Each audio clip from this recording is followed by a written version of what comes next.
Hello and welcome to Setting the Sudoku. My name's Peter C. Hayward. I am an amateur Sudoku enthusiast and a professional game designer. You can see my games here. You can also go to jellybean.games, and that's where the vast majority of my published games can be found.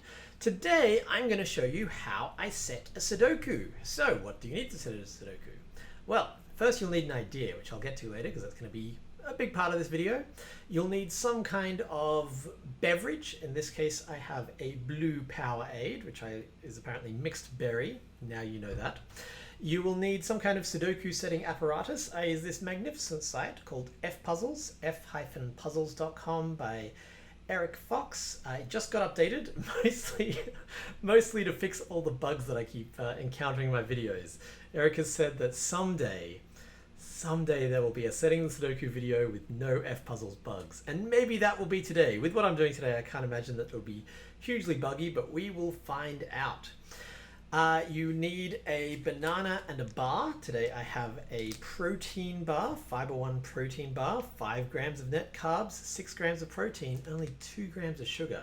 Very exciting. Now these are actually legally mandated. You are not technically allowed to set a Sudoku without them. I've heard rumors that some people have been doing that. Please, that law exists for a reason. It is for your own safety. Please do not try to set a Sudoku without a banana and a bar. Sure, maybe it goes fine most of the time, but the day that you need it is the day that you'll regret it. Now, I mentioned earlier that you'll need an idea, and that actually leads me to the next thing that I will be needing today, which is this handy website, which is jlu.ch. If you just search for Kakuro combinations, you'll find it. This is an amazing little website where you can type in any number, so 5, and it'll tell you every combination between 1 and 9 that add up to that without repeating digits. So 20 has quite a lot. Well, okay, what if we only wanted to use 4 digits and we couldn't use a 9? Bam! What if we couldn't use an 8 either? Oops, 9 or 8. Wow, only 2 possibilities. What a great website. Thank you, this website, for existing. You're very helpful. Which leads me to the idea. So recently on the Cracking the Cryptic YouTube channel, which is what got me and probably most of you into Sudoku, Mark did a puzzle called a Japanese sums puzzle. Now I'm relatively new to pen and paper puzzles. I've done a lot of star battles. I've done star battles for years without knowing that they were called star battles. And I used to do a few newspaper Sudokus, but I never got that into them until I discovered Cracking the Cryptic and the amazing world of Sudoku variants. So today we're going to be inventing a Sudoku variant based on Japanese sums. What is Japanese sums? Well, you'll see here that you get a puzzle, which is just a blank grid, and then a bunch of sums on the outside. Every digit in the final puzzle has to either be a number between 1 and 9 or a black square. And these sums, so you can see in the final example here, there's an 8. So that means that you need digits that sum to 8 before a black square or any number of black squares. And then the numbers after the black square will sum to 16. So here we have 22, 6, and 3. So you can see these add to 22. Then there's a black square, then a 6, then a black square, then a 3.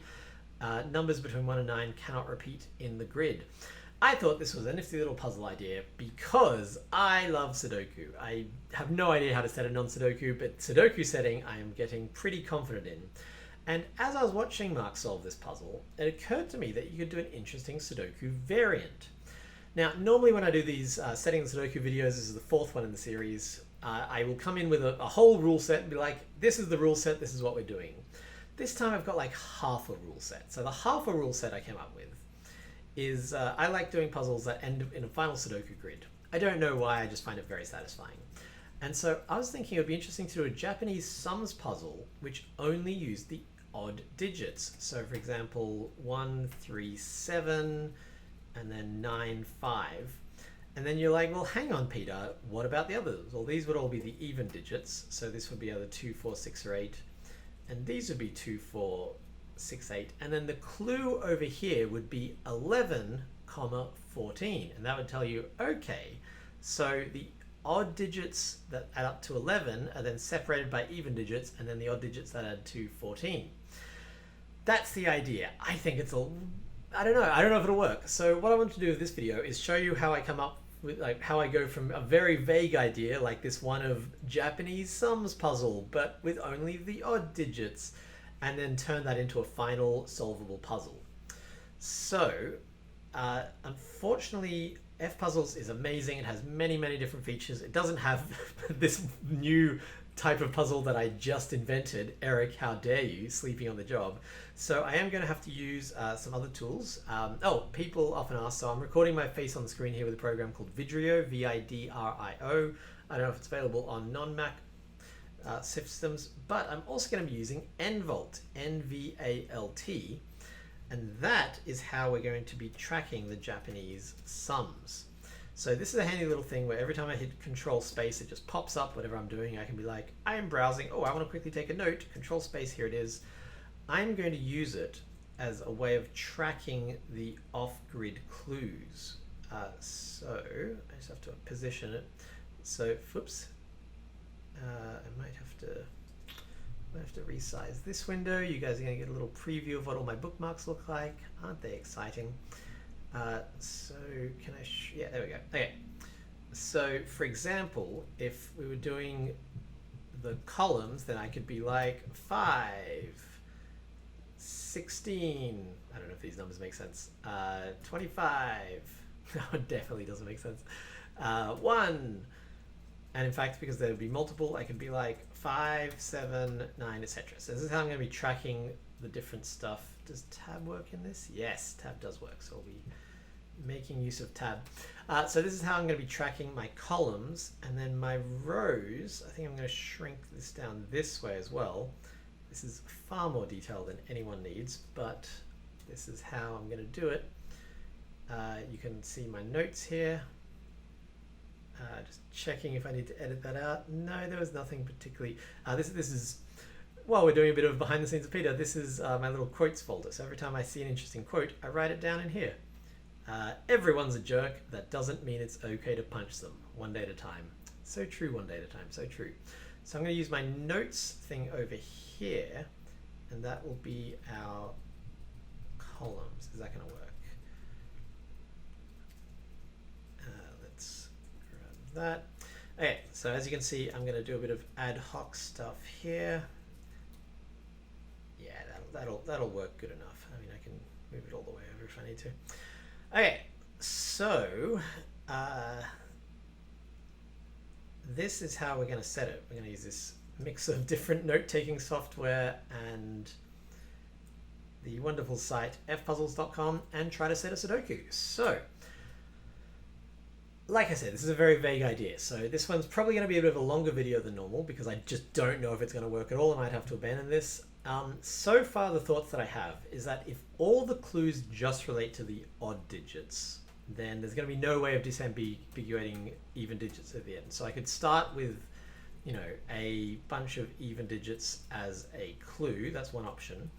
Or the other thing I was thinking is I could make the column clues even digits, odd digits, and the row clues. Yeah, I could make them like that. As you can see, it's still a half-formed idea, but we'll find out. Now I'm looking at my own bookmarks and being like, what are people going to know about me? They're going to know that I invoice. They're going to know that I attended PodCon remotely. They're going to know that I watch Netflix sometimes. Oh, the things that you are going to learn about my life from spying on my bookmarks. So I actually have 2 instances of Kokuro combinations up here. I'm going to use one of them that excludes all of the even digits, and the other one that excludes all of the odd digits. Oops, come back here. 1, 3, 5, 7, 9. So, for example, immediately we can see that 20, without using any, so 20 is in fact the maximum that the even digit clue could be, and that would use all of them. So if you ever see 20 in in the even side clue, then you know that so if this one was 20, you'll know that all of the even digits are in one big block. What about odd digits? If we add all of these up, how high can you go? Well, 25 would be the logical, because it's 45 take 20. If you add up the digits 1 through 9, you may know this, you get 45. Okay, so we can go up to 20 and up to 25. Now, one of the reasons this appeals to me is I've mentioned in previous videos, I am not good at adding, not good at mental arithmetic. I just cannot keep these numbers in my head. And so I like to do anything that has to do with addition and arithmetic and adding, I like to do it with small numbers. And so immediately we've capped ourselves at 20 and 25. So actually, let's go through. Here's the first thing I'm going to do. Let's go through and work out which numbers are possible. So if we're only using odd digits, obviously you can't have 19. That's not going to work. You can have 18, 16, 14, 12, 10, 8, 6. So you can have any odd number below 21. Any even number below 21 is fine.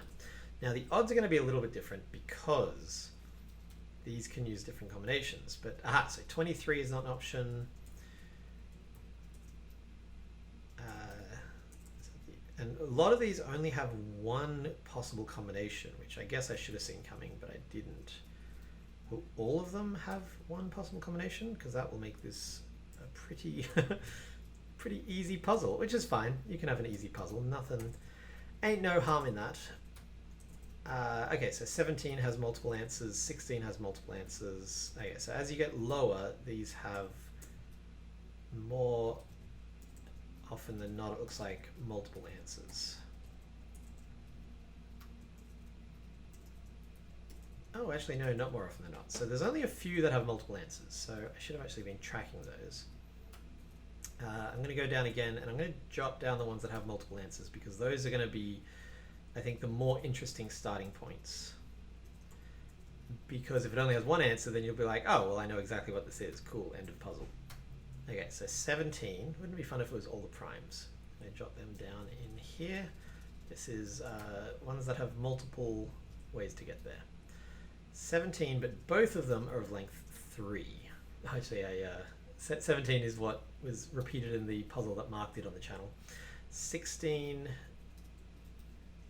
is 2 and I think that was 4. 2 and 4, yep. 15 is 3, 3. And this will give me at least a little bit of ambiguity at the start of the puzzle, which I think will be more interesting than just like, here's the numbers, you know what they are, fill it in. Cool, wasn't that a fun puzzle? And I'll know that everything that's not one of these has one solution, except for, I think it was 23 had no solution. So 23, no! No 23, you're not allowed. 12 is 2, 2. 11 only has 1. 10 is 2, 2. And then all these should have, all of the even ones, nope. I was going to say all of the even ones should have, all of the ones less than 10 should have 2 solutions themselves and something else, but that is not the case. So this is much more restrictive than I was expecting. And again, this is why I wanted to just record this process right from the start, so you could see what what I go through, the pain I suffer for your enjoyment. No, this is the process of setting a puzzle. You just like, for me anyway, of inventing a variant, is that you come up with an idea, a vague possibility, and then you're like, well, what does that actually do for us? What does that look like? Okay. And then, again, should have checked this last time, but I think these were all single solutions. Nope. Immediately I am wrong. 14 is 2 and 3. 12 is 2 and 3 as well. And then I guess some of the single digit ones will have one answer. I knew that 10 would have multiple answers. 8 I knew would have multiple answers. 6 I knew would have multiple answers, and then everything else did not. Okay. So 6 and 8 were both 1, 2. Okay, so now we've got some data, which I will just keep here to the side. And we can use this to say, well, what would make an interesting break-in point? So the thing about setting a Sudoku is that the goal, how do I put this? You don't sit there and be like, can I come up with a puzzle that has only one possible result from these clues? You can, it's pretty easy to do. I could just enter some random digits and I would probably eventually stumble upon something that has a single solution. But as a puzzle solver, your goal is actually not just to make a unique solution, it's to create a solve path. And a solve path requires a break-in point. That's the starting point of the solve, where you go, okay, how am I going to start this? Well, that's what we're going to devise right now. So what is, using this information that we have, what is a good starting point? I might use sandwich sum just because it allows me to put some digits out here. And that way it doesn't all have to be stored in my little notes, but eventually I will need more information than I can store in this sandwich sum mode. Okay, let's think about this. What would we work out? The max is out at 25 and 20. So that would be a break-in point. If we said, hey dude, what do I want sandwich? If, for example, this was, let's do the columns odd. If this was 25 and this was 20, well, what do we know? We know that there's a run of, oh, actually, let's, I learned this little handy shortcut, Control G, it sends you back to the last tool you're using. Okay, so in this one we know that the 5 odd numbers are all consecutive.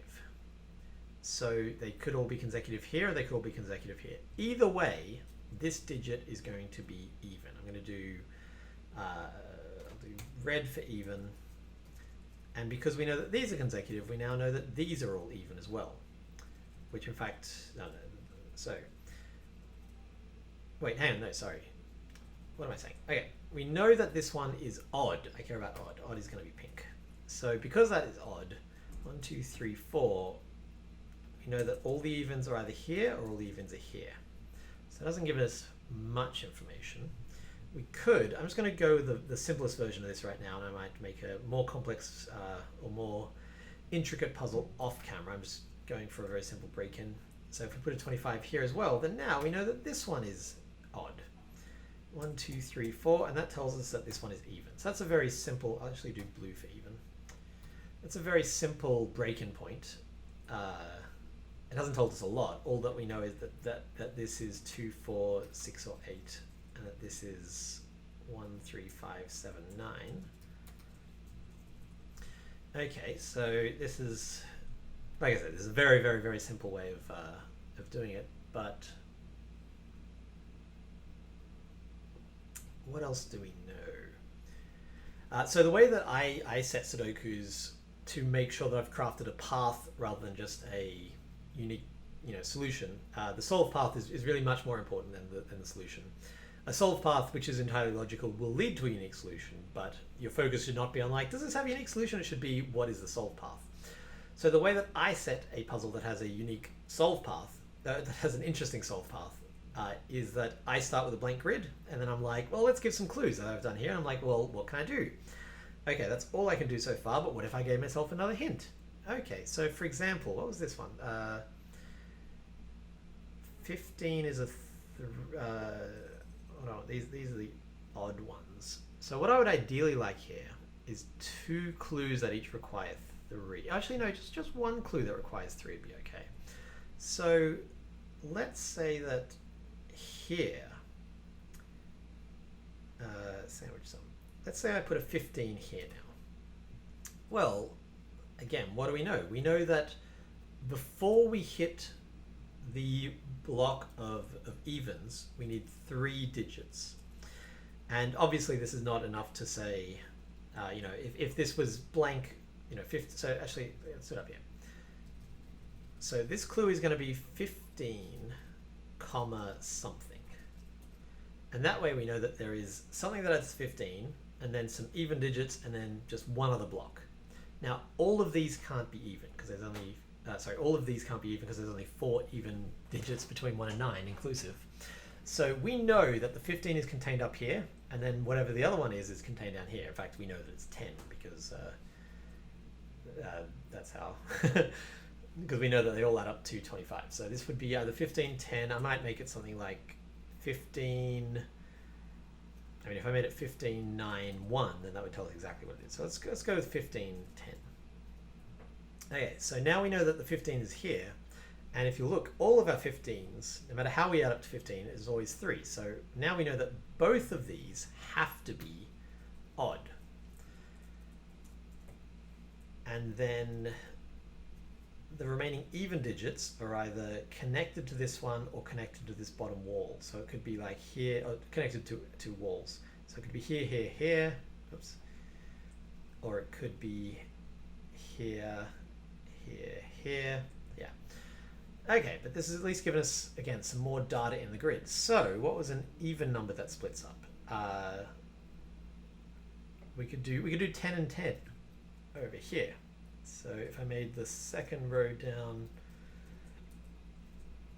I'll get rid of these example numbers, and I'm just going to paste a bunch of these so I don't have to type it out every time. Okay, so if we made the third row down 10, 10, then again, we would know that there's a 2-digit number before we hit this wall, and then another 2-digit number. Now that doesn't tell us much, unfortunately. So let's look at, I mean, if I made, now if I made this one 20, for example, we would know that it was all of these or all of these. Should be interesting. So let's do that. Let's make this one 20. And so now all of these are even or all of these are even. But yeah. Hopefully you can see how this works. So this is that's the bulk of the learning moments. Now it's just going to be probably quite a long video of me setting a Sudoku, because this is a brand new type. I'm not good at I'm not good at storing these numbers in my head, and so it's going to be a while as I put this together. And like I said, I expect this one this is like testing the concept. I expect this to be quite rudimentary. So far we've got 2 20s and 2 25s and still no information on the grid. So maybe this is just a very hard variant that requires very obvious break-ins, or maybe once I've done this one and I try a few more, I'll be like, aha, I see what I could have done there, or what I should have done, or what I can do next time. The other extreme is, instead of being like 25, so you know they're all in a block, you could do something like 1 3 5 7 9, and then you know that none of them are in a block. You know that this has to be hecka split up. This is not the ideal way to set this with this n-volt thing. It's more fiddly than I would like, but that's okay. What's the alternative? I could open up Photoshop and draw up there. That doesn't really appeal. I'll work it out. Okay, so we know that one of these is a block, that this is a block involving the middle one.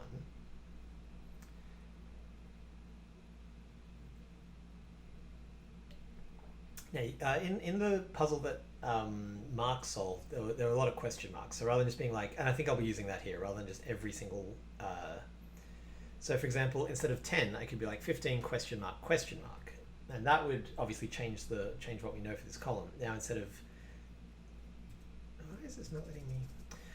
Now instead of knowing that all of the even digits have to be either connected to an edge or to the center block, we know that there has to be at least one in one of these two. I think that's more interesting. So, well, okay, first of all, let's see what adds to 15 using odd digits. 159 or 137? 159 or 137, and then 2 individuals. So whatever we don't use in that will be split off down here.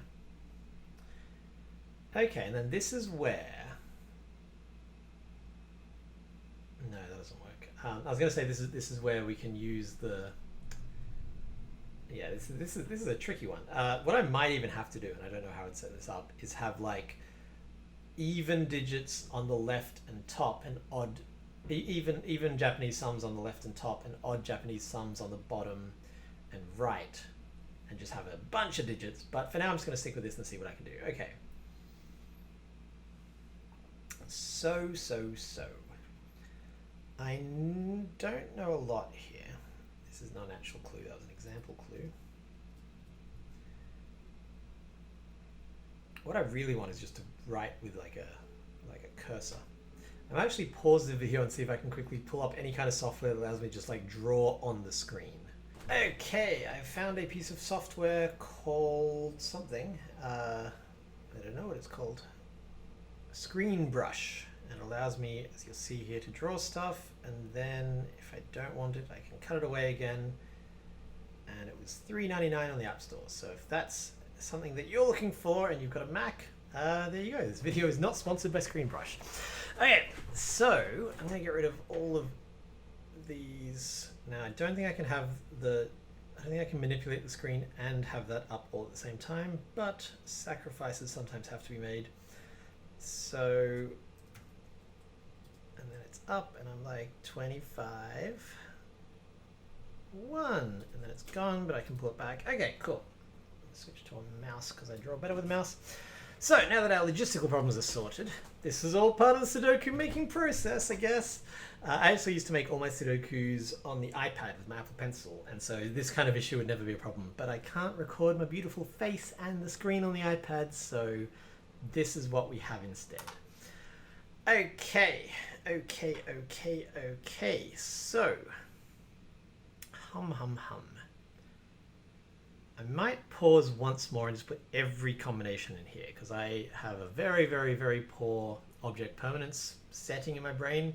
If I can't see it, I forget it exists. So I'll be back again in a moment with just more stuff for your beautiful faces.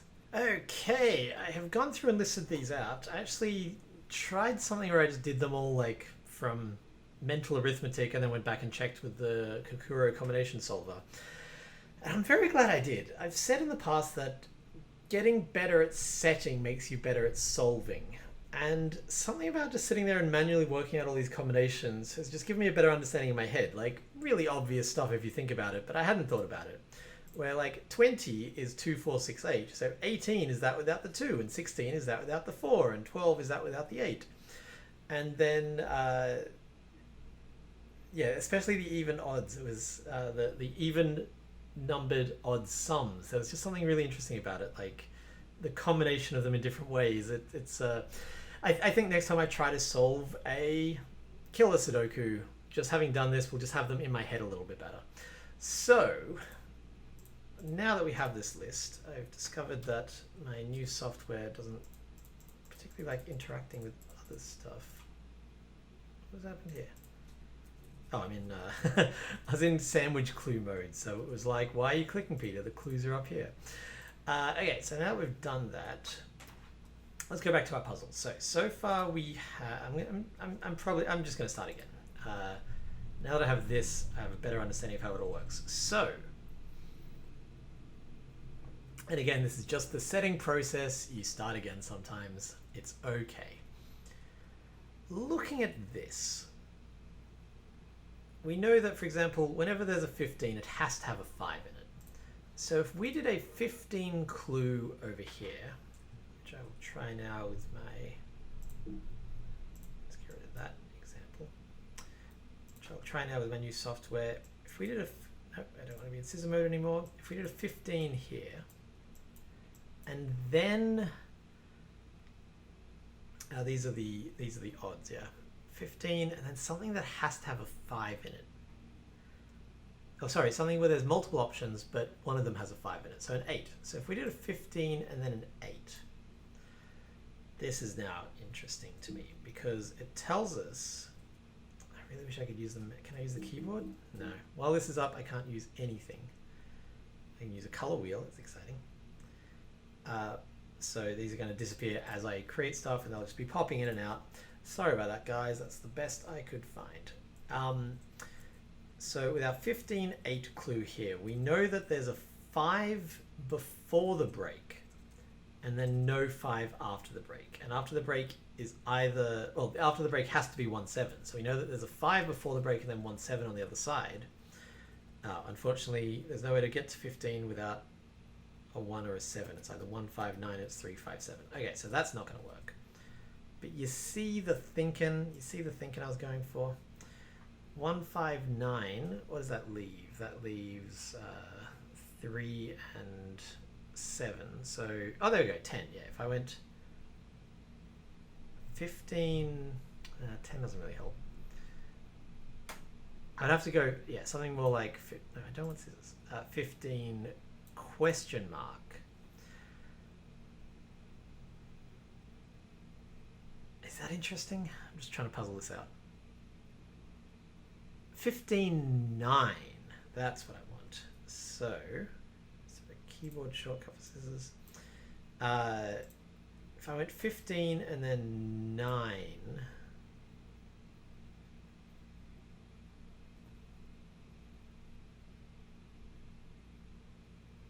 I'm sorry, I'm just working out if I would need a question mark because they don't add to 25. Yeah, so the 1's not going to be in either of these. Ah, man, yeah, this is a very restrictive rule set, which it has its pros and cons. I'm not complaining, it's just a fact. But again, the setting process for me is wrapping my head around these rules. What do they mean? In this case, they mean as soon as you have a digit on this left side, you subtract that from 25 and you can work out what the others are. So question marks are not actually going to be very vague here, because if we had a question mark, we know for a fact that this is a 1, and that tells us this has to be a 9, and that this one is 3, 5, 7. So that's not a bad thing. It just means that we can use that as our break-in. Okay, so let's do something like that. So let's do 15, 9, question mark. What does that tell us? It tells us that there's a 3-digit, then a 1-digit, then a 1. So 3-digit, even, 9, even, 1. Okay, so what does that necessarily look like? That could be something like this, or it could be something like this. But I think no matter what, this one has to be odd. If this was even, to do with, yeah, because it has to be 3 even. So I'm going to call evens blanks for now, and hopefully you'll understand what I mean. It has to be 15 blank 9 blank 1. So that couldn't be here. That couldn't be 15 blank 9 blank 1. That doesn't fit. So this one we know is an odd digit. Was I saying even? I meant odd. I'm actually going to switch this around so that the 9 is the blank. I think that's more interesting. So 15, not blank. I'm using blank in 2 different ways here. Hopefully you're following. If not, sorry.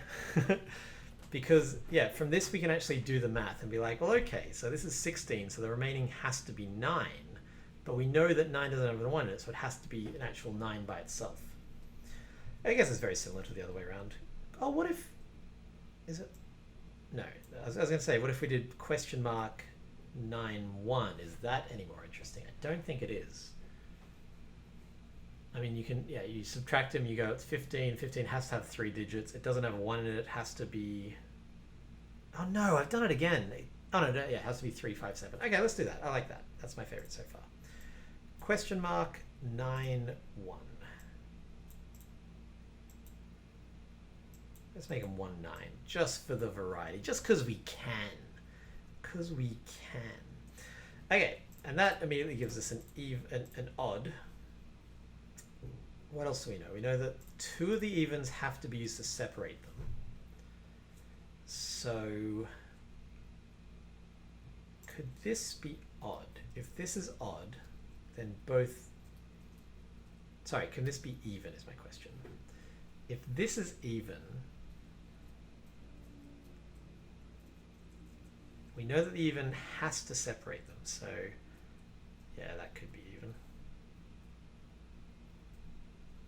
Yep, that would be totally legit. Okay, so all we can get from this is a single odd. But we did it. We got an odd. Look at us. Look at us go. Us crazy party animals. Okay, and now I think I want to put my 20 clue up here, because that's actually quite big. That tells us either all of these are even or all of these are even. I think that's interesting, just knowing that all the evens are kind of clumped like that. So if all of these are even, are all of these even? I mean, if we move this one down one, then that would tell us that all of these were odd. That might be more interesting. But no, let's go with this. I've gotten this far with it. Okay, so we've got 2 of our clues in so far. The alternative is to do something like 10, 10. And that would tell us that there's 2 evens up here, 2 evens down there, but no, I don't like that. Okay, so now no matter what clues we put here, I mean, the clues that we put here will probably give us some information about where the even block is. So, oh, also we know that there's a 9. I think the 9 has to be in one of these 3. Let's experiment with that. If the 9 is not in one of these 3, then the 9 would have to be here.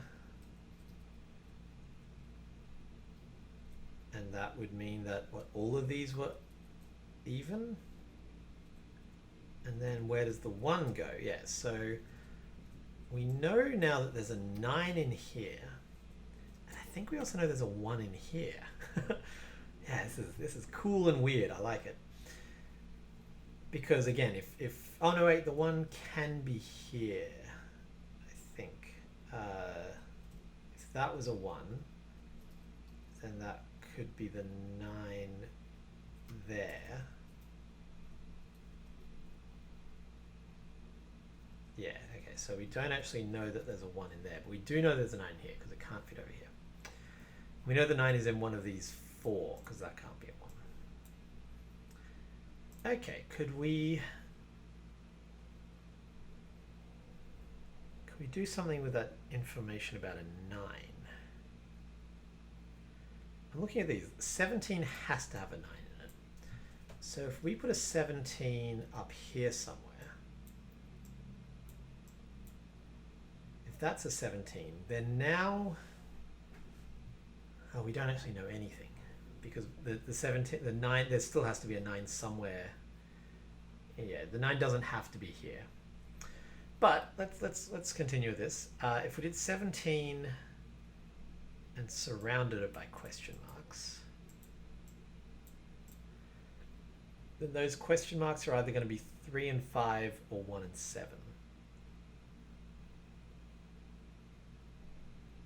Yeah, this is not giving me much, so I don't like it.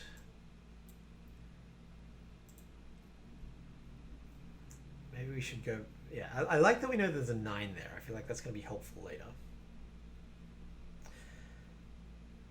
Oh, hang on. What if we did a 2-digit?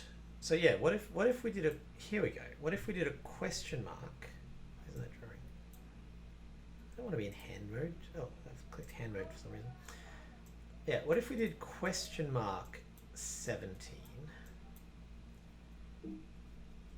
And what does that tell us? Well, the 17 could be there.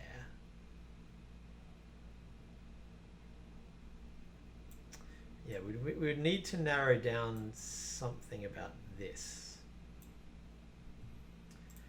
So I don't think it tells us much is the answer to that. Because yeah, 17 has to have a 9 in it, but that could easily be here, and then whatever's left could be there, or it could be there. There's all kinds of options. Okay, so that's not getting me very far. Did I get rid of that? No, let's get rid of that, because it's not advancing the solve path. Okay, so what do we know? We know that there's a 3-digit here to add up to what, 15, and we know that's 357. So let's put those in here because this is 357. One of these is a 1 and one of these is a 9.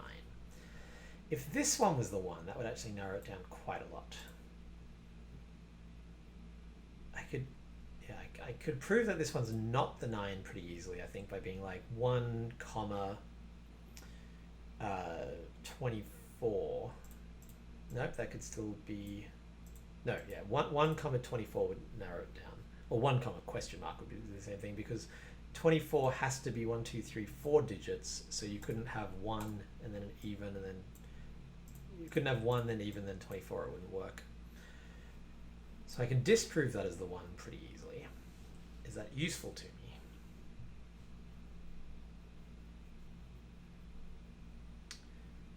$24, yeah.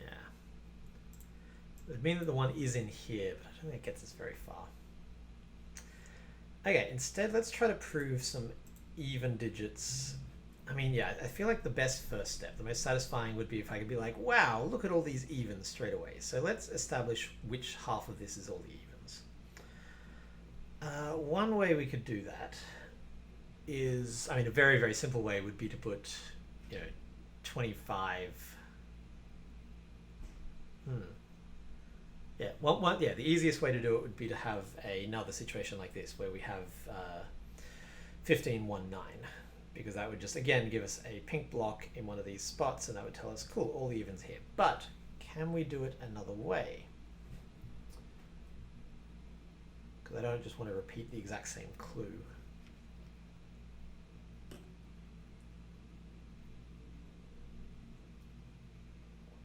$16 is interesting, because 16 is either everything except for 9, or it's 7, 9. So either way, it has a 7 in it.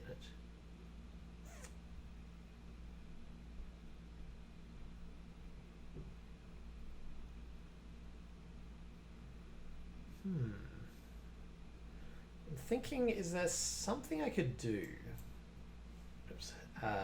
with forcing, because yeah, if these are 3, 5, 7, then there's only one more odd can appear in this box. So if I could force 2 odds into one of these boxes, that would show that it has to extend this way.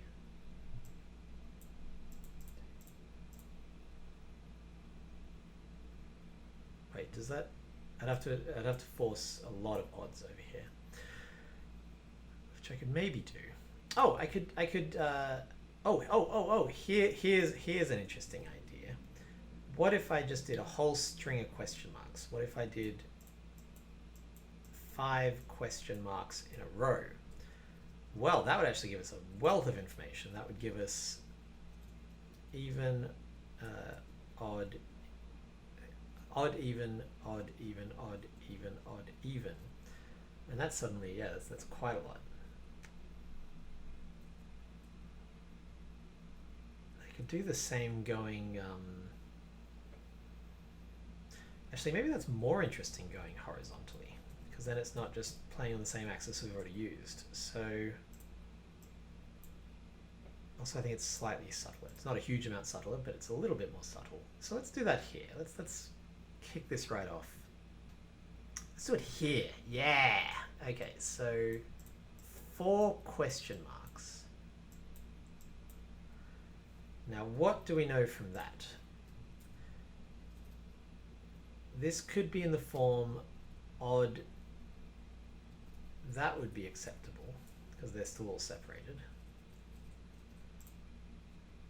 This is not okay because as soon as we do that, then we've, yeah, so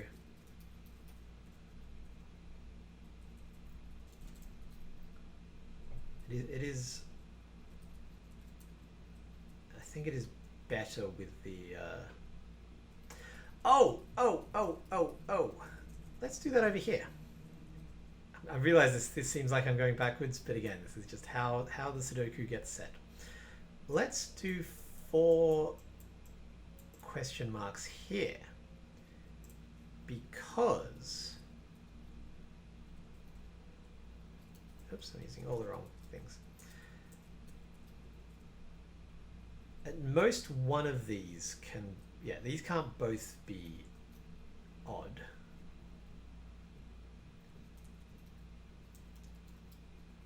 That would be okay. Wait, can they? Oh, they totally can. Man, this pattern is loose. Loosey-goosey. Okay, so in that case, I abandoned everything I've just said. I'm going to go back. Can I go back? Yeah, it's got a little memory function. And in fact, I'm going to do this, but I'm going to do it down here. Question mark times 5. because that gives us this.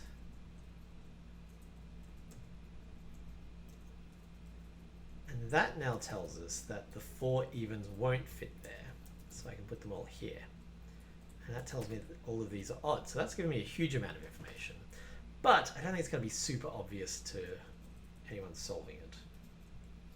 By the way, this tool, this does actually have an even odd. I don't have to use colors. I could be using these lovely squares and circles. But I'm much more used to using the colors, so I'm going to continue. I just want to make sure that you understand that F-Puzzles is better than I am making it out to be, and that it has functionality for everything that I'm doing. I'm just not using it. Okay, so this has given us a bunch. These all have to be like that, and this has to be like that. Okay, so this is a pretty solid break-in, I think. This is. I realize I'm just retyping the digits that tell me even or odd, but oh no, it's hideous. It's too much information. Get out of here.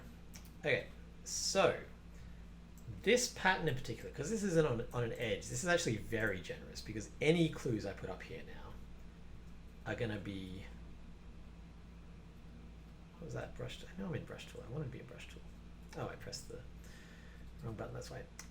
Any clues that we put up here are going to be kind of gimmies. So maybe I should even move that up one. Yeah. No, I'll tell you what. Yeah, this is going to be a long enough video, and like I said, this is just meant to be a test, a proof of concept. This is not meant to be a super challenging puzzle to solve. But I like this concept, and I'm probably going to make a few more of these off camera. I've one in mind that if it ever happens, I'll mention it in a future video. If I never mention it, you'll know it either never happened or I just forgot. Okay, so. Yeah, this is quite nice because now every clue up here is going to give us some digits. In fact, if I did another question mark trick, say here,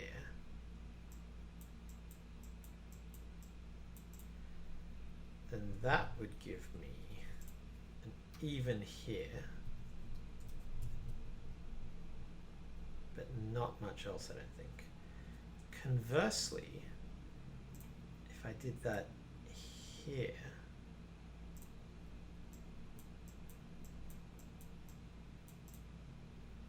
what does that tell me? That's the trouble with when it's this way, it's so restrictive. When it's this way, it could literally be.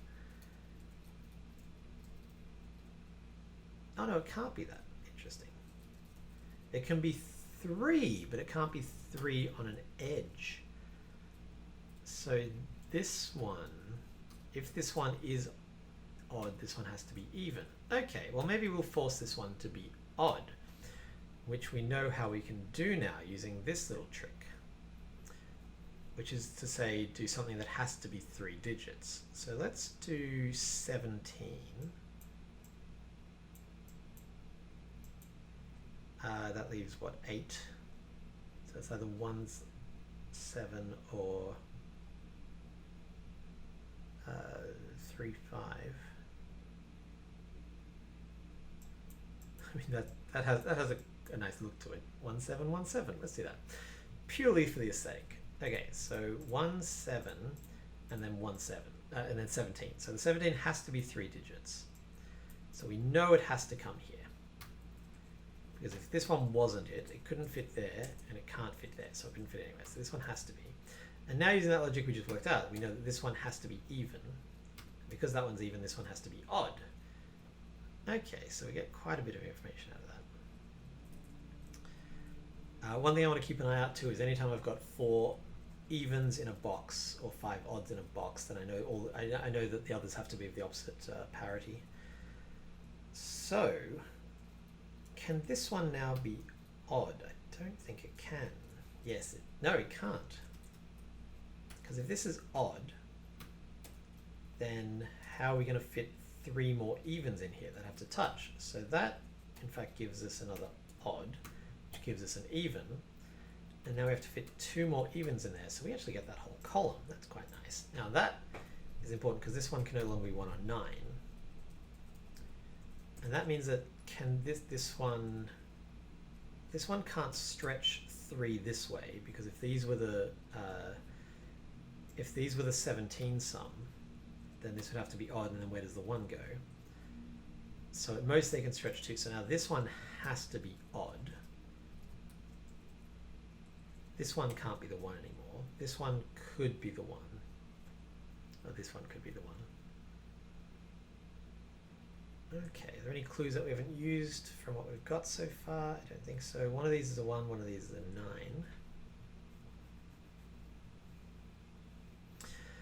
Okay, and now we've got these interesting patterns where we know where 2 evens are. So if we split it up in any way, then we know. Okay, so let's do one that has to have a 2 in the middle. Let's do 8. Something question mark 8 question mark. So this has to be the 8 sum. 8 has to be either 1, 7 or 3, 5. So we know that this one is either 1, 7, 3 or 5, and that it's odd. And then 25 take 8 is 17, so that could be 11, 6. Could it be 11 actually? 11 would require 1, 3, 7, which wouldn't leave us any possibilities for the 8.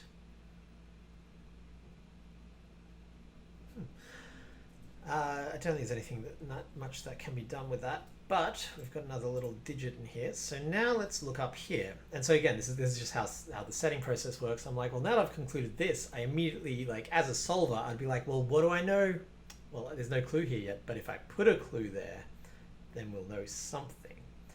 So, what clue could I put in? Let's do a 10, 10, just to see what that would lead to. Pardon my execrable handwriting. That's terrible. Can I choose the color? Is that an option? I don't think that's an option. Oh, here we go. Color picker. Yeah, let's just do red. Is fine. 10. 10. It was quite nice, this little rainbow where, like, as you draw it changes colors, but pretty though that might be, it's not super useful for what I'm actually using this for. Okay, a 10, 10 there. Now what does that tell us? Well, there could be 10 up here and then 10 out here, but it also could be like that. So there's a few ways this could go. This could be even up here, and then anywhere down here, or it could be even, odd, even. So really, if we knew that this one was even, then we would know that both of these were even, because this couldn't be even. So how can I force this one to be even? Well, I put a clue here, because I don't have a clue here yet. What clue, and this is kind of like solving in reverse. When I'm solving, I would be like, oh, this is even, therefore I know something. How did I show that this was even? I did this thing. Now I'm like, well, I want the end result to be this being even. What clues can I give that would prove it? I want to say if I gave oh, hang on. Is it possible to give 2, 3 clues? No, it's not, obviously, because there's only 5. Okay, so a 2, 3. What would be a good 2, 3? We could do something really didactic, where it's like 14 and then 11. Okay, so I don't want to use 11. I've already used a bunch of 11s. It could be 6 and then 19. Yeah, let's do 6, 19. Again, just to see what happens. So if this is 19 and then 6. Well, 19 has to be 3, 7, 9. Now that's important. Connect what? I was kind of using that keyboard, computer. Oh, thank you. It's back. What did I say? 19, 6. 19 has to be 3, 7, 9. So this has to be part of the 19 clue. So this has to be 3, 7, 9. If this one is part of the, what's that, 15 clue here. 15? Yes. if this is part of the 15 clue, why did I think I'd used 11 earlier? Have we used 11? We've not used 11, so I can use 11 if I want. But for now, let's just look at this. If this is if this is part of the 15 clue, this one has to be 9 because 3, 5, and 7 are all used. I'm tempted to make this another 15 because that would tell me that this is not 15, that this one has to be 15. And that would have to look like that. Oh, that gives us a lot. Yeah, I'm going to do that. So what's that? 15, 10.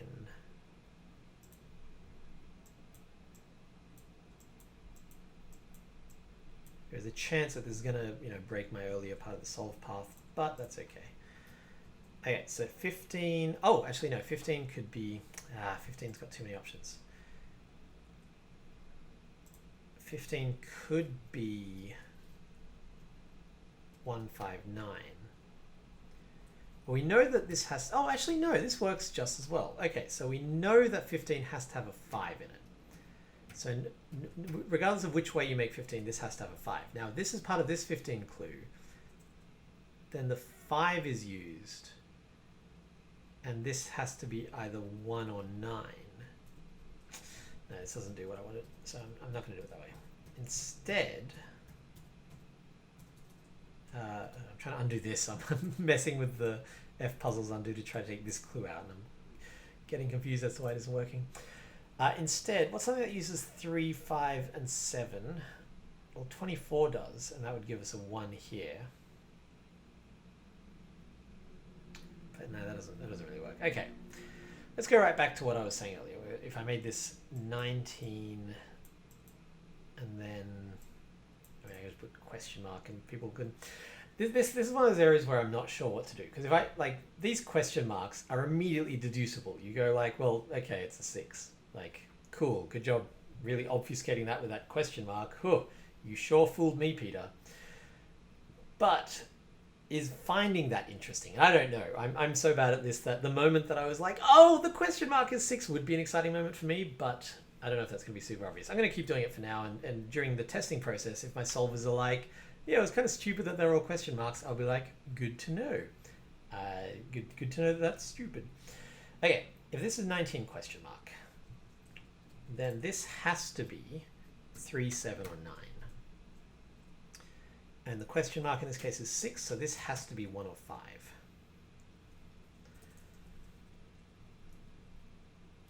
If this pokes out this way, well, hang on. Do we now know that this can't be?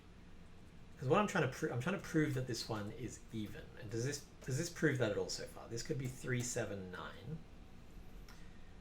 Oops, sorry, this could be 3, 7, 9, and then this would be the even, and that would be 1, 5. That seems fine. Oh, okay, I've got it. I'm abandoning this clue again because I worked out what to do. If I show that this one has to have a 9 in it, so if this sum is a 2-digit with a 9 in it, let's go with 14.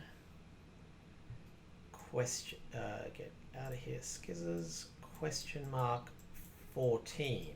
Here we go. So this is some 3-digit number. Well, actually, we can tell you what it is exactly. This is 11. So this has got to be a 1, 3, or 7. And this one, because this is a 14, this has to be 5, 9. Now, we know that this one can't be 9, so this is 5. So we actually get a digit in the grid. And then it can't go this way. So this has to go this way, and this has to be 9.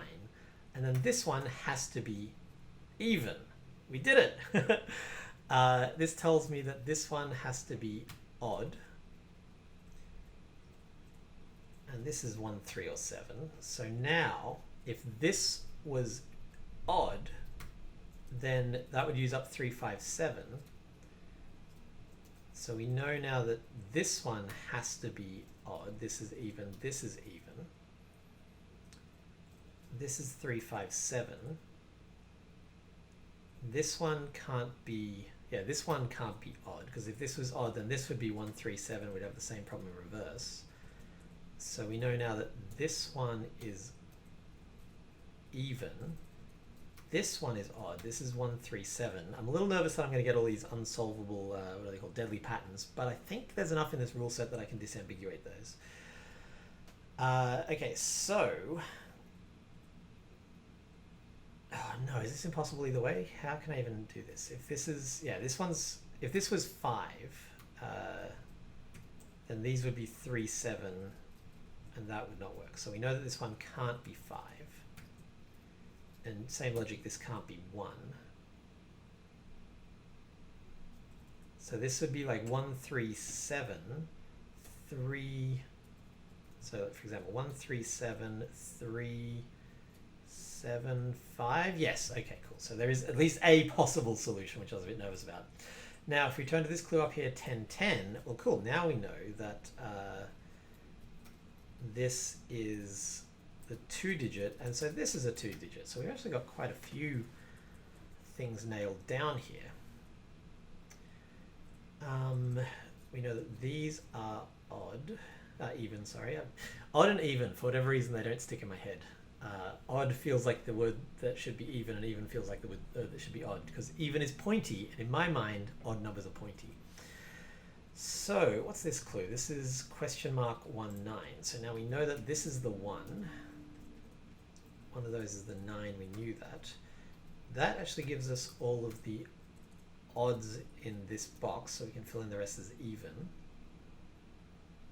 I don't think we have much more. We know, oh, actually, yeah, we know that the last, one of these, yeah, the last odd, the last even number has to be here, so these both have to be odd. One of these has to be even, one has to be odd. But I don't think we know much other than that. We know that there's that the 3 7s are here, the 3 and 7 are here, so that's interesting. This has to be either, yeah, this has to be an odd number, but then the other odd number will make up the pair to add to 10. Okay, so we got quite a long way there. Now at this point I'm very nervous that any clue I add is just going to completely disrupt that solve path, because I thought that solve path was quite fun and interesting and elegant. And so now if I'm like, I think I'm probably going to leave some of these blank at the end, but yeah, anything that I put in here now I'm a little not worried will disrupt that solve path. We could get this digit pretty easily now by just saying like question mark 19. Well, cool. Then we'd know that this had to be 3 7 9. So that would be a 9 there. Why have I got 1 3 5 or 7 there? I wonder. Why can't that be 9? Oh, because of this. Because of it's part of an 8 clue. Oh, interesting. Okay, so this can't be 3 or 7. So if this is the odd digit, it has to be either 1 or 5. And this would have to be 3 or 7. And this can't be 1. Hang on. So does that tell me anything? I don't think so.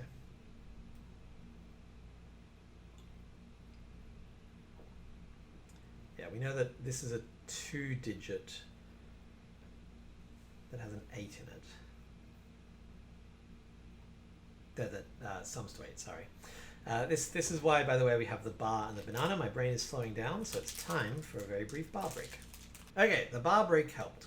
Firstly, it reminded me that these are even clues, so I couldn't use a clue here to disambiguate this 3 7, which made me very nervous until I remembered that I have to just, for example, if this was a forced 1, then that would make this a 3 7 pair.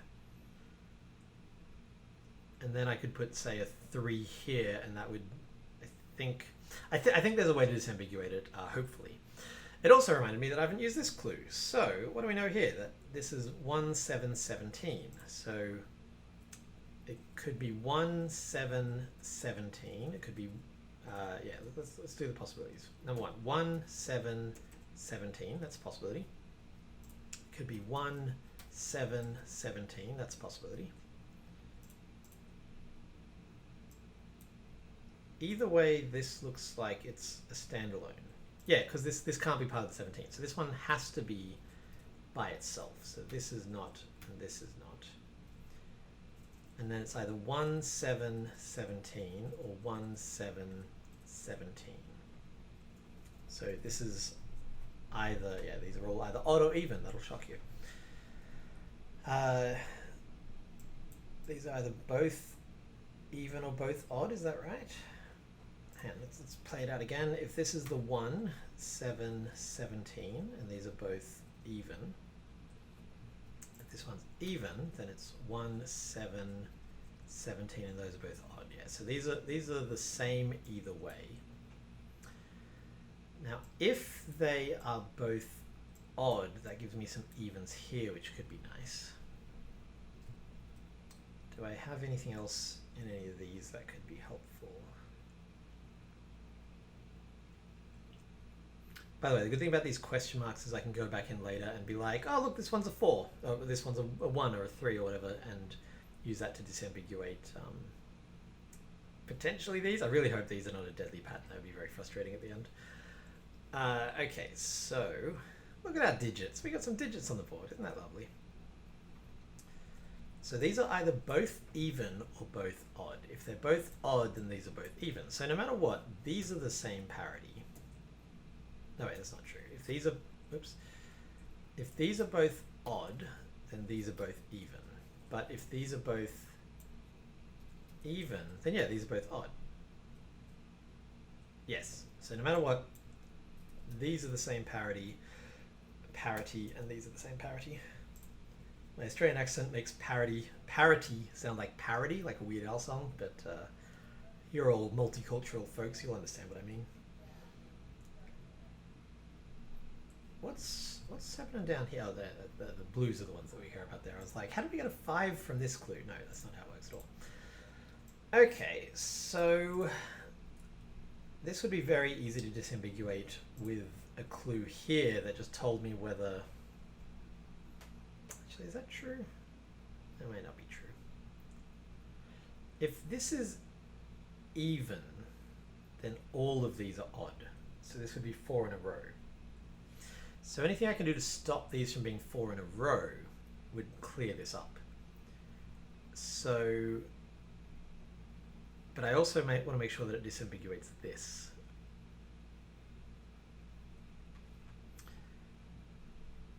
What if I just did, no, I don't just want to do, well, okay, here we go. What if I just did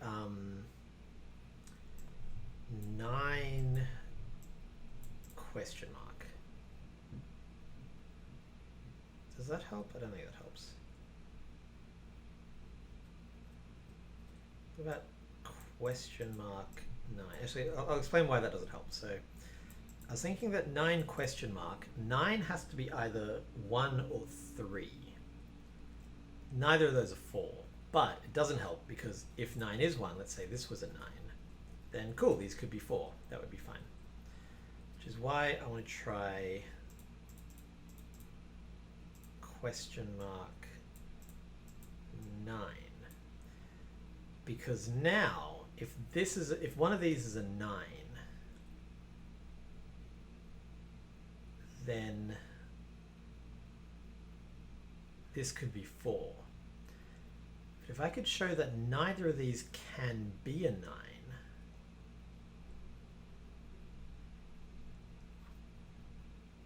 what does that tell me? Well, if neither of these can be a 9, yeah, I'd have to put a 9 in here, I think. If this was a 9, then neither of these could be a 9. So let's do that, and I can do that here where I just make I'll do it manually. So this now becomes question mark, question mark, question mark, 9, question mark.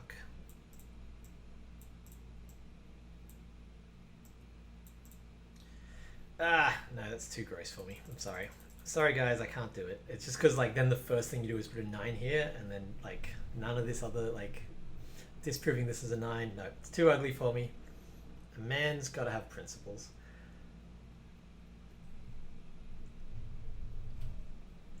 And even putting a 9 here, yeah, it's just too much of a gimme for me. It makes me uncomfortable. It's the dumbest thing, but it actually does. Yeah, putting a 9 here just then immediately pops a 9 up here, which I don't want to do. Okay, so what can I do? I'm trying to prove that neither of these can be a 9.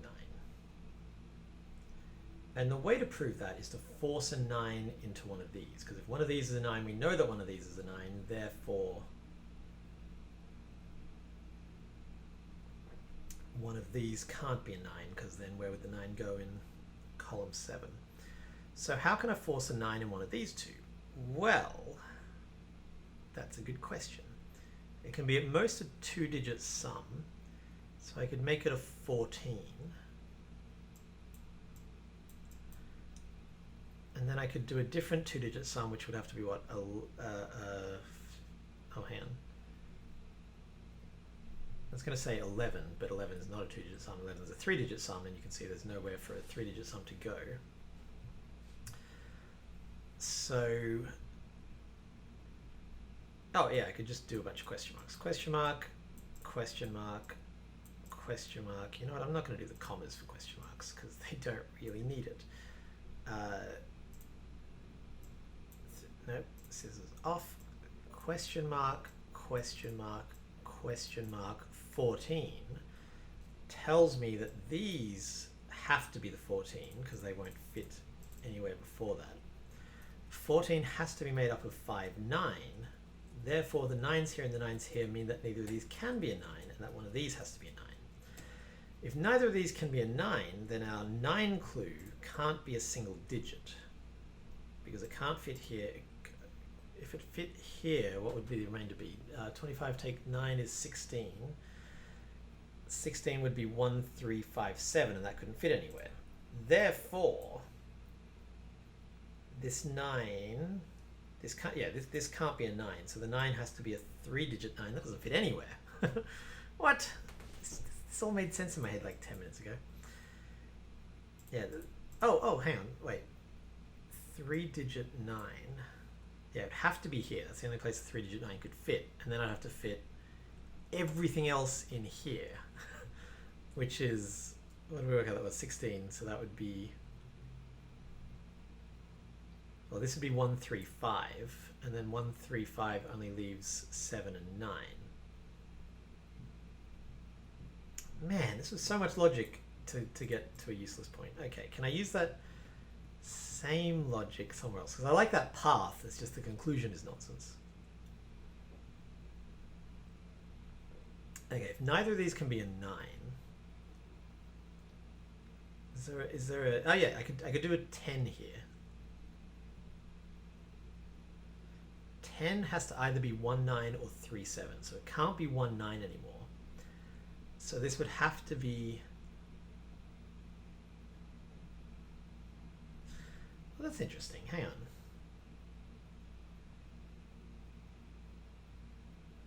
$15 would be 1, 5, 9. Okay, let's imagine, I haven't quite followed this thought process out, but rather than sit here and think about it, I'm going to talk you through it at the same time. Let's imagine this was 15, 10, which really could just be question mark 10. Okay, this is question mark 10. So the 10 could either be here or here, and the 15 could either be here or here. I want to show that this is not the 10. Well, if this is the 10, it can't be 1, 9 anymore because of that elaborate logic we just used. So this would have to be 3, 7. And then this would have to be the 15, and that would have to be 1, 5, 9. That seems fine. So what I want to do is prove that neither of these can be either 3 or 7. Now, can I do that is the question. Okay, this time I don't mind just dumping a 3 in here. I think that's a totally fine thing because it doesn't mess up my whole 9 thing that I've got going on. So I'm going to do the thing I said I'd never do. I promised my father on his deathbed. I'm going to go question mark, question mark, question mark, question mark, 3. Then that gives us a 3 here. So if this was the 10, it can't be 3, 7, it can't be 1, 9, so it can't be the 10. Therefore, this has to be odd. This is even. this is odd, even, this is even. And we know these digits. This is 1, 7, and then these are, well, this one has to be 9 now. What are we adding up to here? 17 is 3, 5, 9. No! It's okay, I can make this one 5 and... sorry, I can make this one 7? Yeah, I can make this one 7 and it doesn't destroy any of the early logic. Whew! That was a moment of panic. Okay, so this is a 7 now. Same logic all applied. And then this is, what, 3, 5. So this one has to be a 1 then. Now, because this is a 1, this is now a 3, 7 pair. This is a 1. So this hasn't disambiguated hugely. This is 3, 5, or 9. This is 3, 5, or 9. This is 3, 5, or 9. What do we know? We know that these are these add to 15. Oops, no, hang on, we don't know that. We know that this is, what even is this? Something 10. So 15 and 10. So we know that this is the 10. Oh, but it can't be. It has to be 3, 7. Damn you! Damn you, math! Is there any way back from that? That was rough. Oh, yes, yes, there is. I can just switch the 7 and the 1. Okay, so let's undo to where I put this 1 and 7 in, because I think, yeah, if I just make this 7, 1, you know what? I'm just gonna make them question marks. I went too specific for no reason. So let's just be like, I don't know. Who knows what these are? We know that this is 17. 17 can either be 1, 7, 9, which it has to be because it can't be 3, 5, 9. This has to be the 9. So what's this? This is 3, 5. This is 3, 5.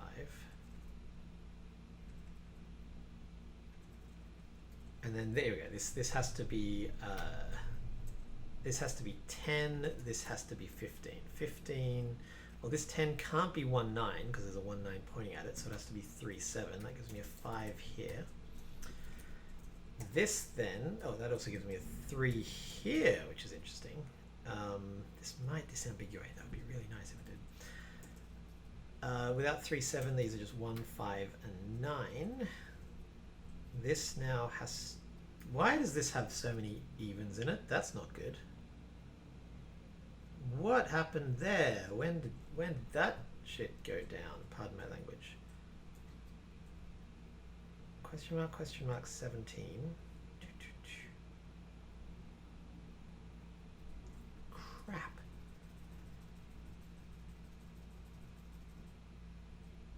Okay, so let's go all the way back to here. Now the trouble is that my undo function doesn't take out my clues, so there might be a bit of asymmetry there. So at this point, I immediately knew that these had to be odd, which doesn't match up with the clues that I gave them. Dang it.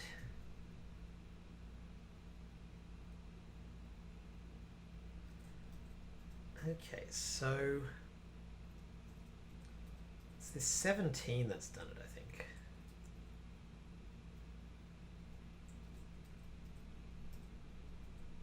Because yeah, I proved that it's this clue. So if I take this clue out, then at least it doesn't break the whole map, which is much more important than trying to get a single digit in. Now, unfortunately, because these don't line up, by taking that clue in, I don't know how much of this is accurate. So you are going to get a time lapse as I solve this myself and catch us up to the present state. I don't do this live because it makes my videos twice as long and half as interesting, because I'm an incredibly slow solver. But I'm going to reset the puzzle and just using these clues that you can see here, not that pesky 10 clue, I'm going to work out what we know and where we're at. So see you in a few seconds.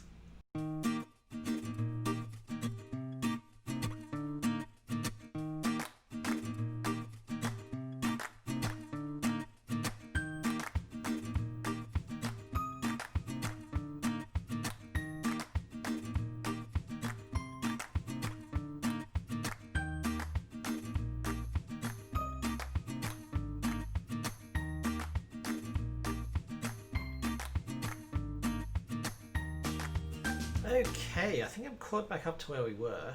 Along the way I worked out a few things that I hadn't spotted in my original set, which is that because of the placement of these pinks, one of these has to be pink, the other one has to be blue, so none of these can be blue, which I didn't have, I think, listed originally.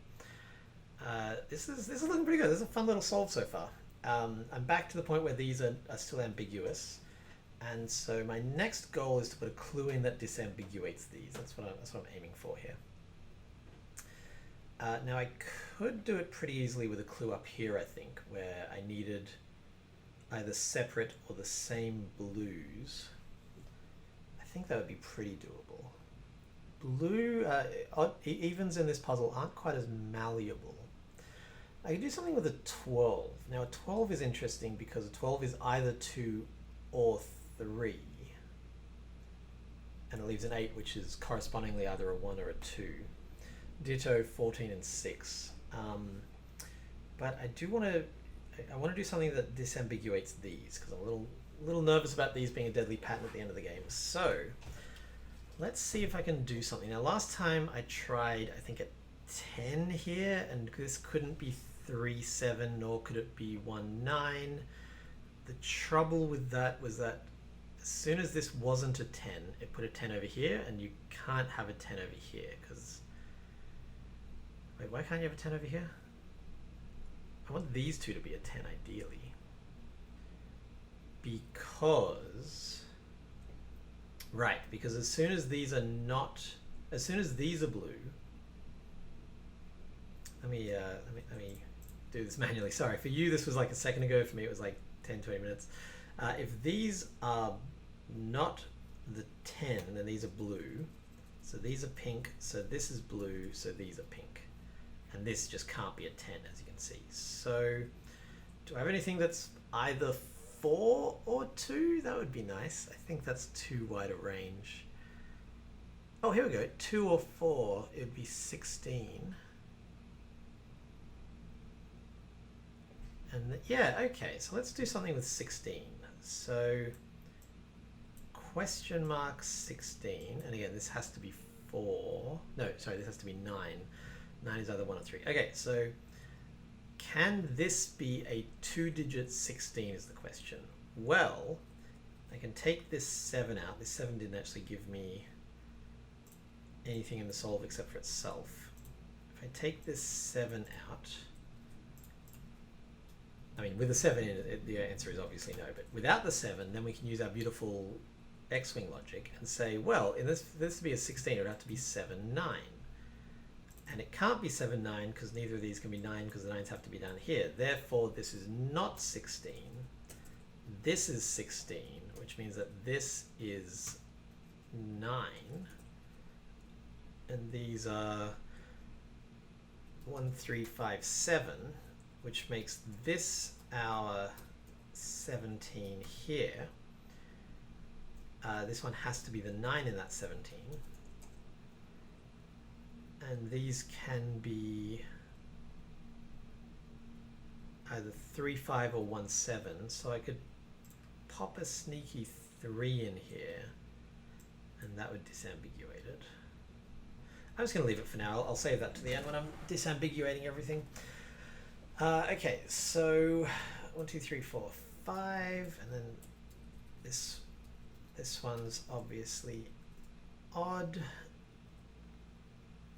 Okay, now this one's completely completely not disambiguated, which is not great. This has to be 9. It's the only one of these that can be. Oh no. Yeah, this can't be a 9, this can't be a 9, and now none of these can be 9. Dang it! Dang it, dang it, dang it. Okay, what was the other option other than 16?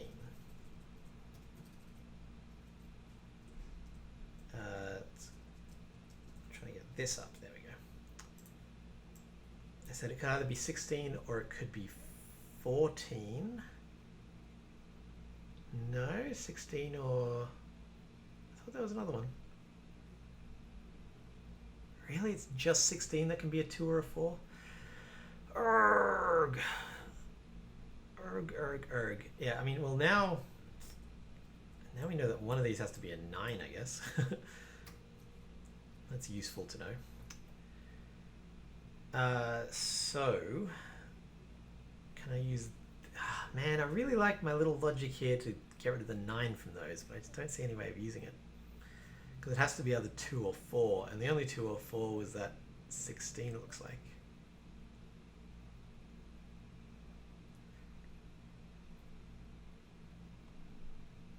Alas. Okay, well, pity.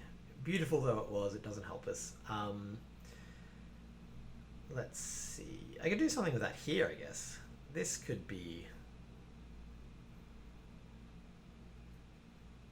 What's a 3-digit that either does or doesn't contain a 9? 13. That doesn't really help me. What am I doing? Okay.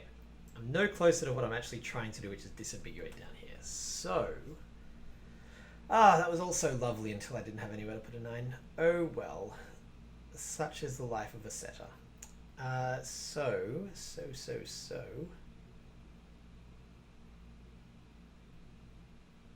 I'm still trying to work out if there's some way I can do it. I just don't think there is. Because it has to be either a 2-digit containing a 9 or a 4-digit containing a 9. And 16 doesn't fulfill that. I mean, it's such a specific constraint. I'm not surprised that 16 doesn't fulfill it. On the plus side, this puzzle has some nice logic to it. I'm enjoying solving it. What's this? This is nothing. So no, I've got to disambiguate this. Okay, so this for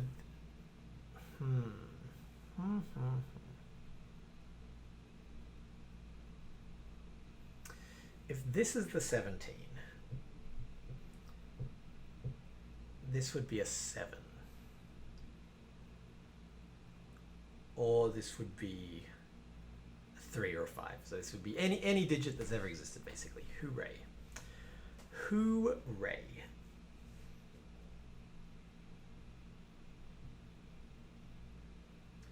I could force this not to be a 9, kind of the opposite of what I spent all that time doing.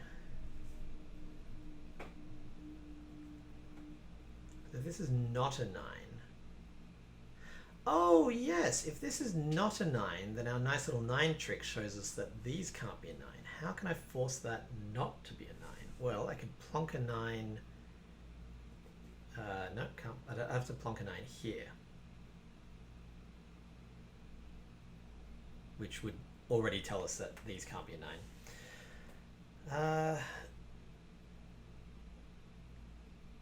And it would tell us that this was a 9. Yeah, if I could force this not to be a 9, that would do so many lovely things. Okay, maybe I'll do that. Maybe that'll be my next goal. For this not to be a 9, I don't even know if it's possible. To force this not to be a 9, okay, this is why there is a legally mandated banana as part of the setting process. I'm going to eat this banana while I think on this. Okay, 1 banana later. I don't think it's possible. In order to show that this is not a 9, I'd have to put another 9 in the column, which would have to be here. I would have to put another 9 in the row, which we know that one of these is a 9, and that's kind of what I'm trying to do. I'd have to put another 9 in the box, which again would be here. So the only way to force this to not be a 9 is to put a 9 here. Alas. So that's not a fruitful endeavor. What about the other way? What if I show that these have to be even? Can I do that? I mean, a clue here would do it pretty easily, just any 2-digit clue. I said earlier that this was a bit of a gimme for all future clues, and this is why. I'm just like, yep, well, we know that it's got to be here then. What if I did something with this? So what's something that is either a 1-digit or a 2-digit? What if this ended in... I've really not done much with that. I've got no digits. So let's keep on focusing on the odds for now. I would like to put a clue in here to hopefully disambiguate this whole area. What I would like is a 2-1-2 clue. That would be nice. So what would be a good 2-1-2 clue? Oh yes, a 2-1-2 clue where the final one is a 9. Because that couldn't be. So this would be... Oh, wait. No, we've done this before. If these are not odd, if these are even, then these are all odd. So I want the 2 on 2, but I want the odds to end up over here. Okay. So a 2 on 2 clue. So if we did end in 10, then we would know that this was a 3-7 pair, because it can't have a 9 in it, because of our beautiful logic. We'd get to use that in some way, which would make me happy. And then, so 2, 1, 2, so 10, so we've got 15 left to play with. I'm going to do something unambiguous. 2, 1, 2.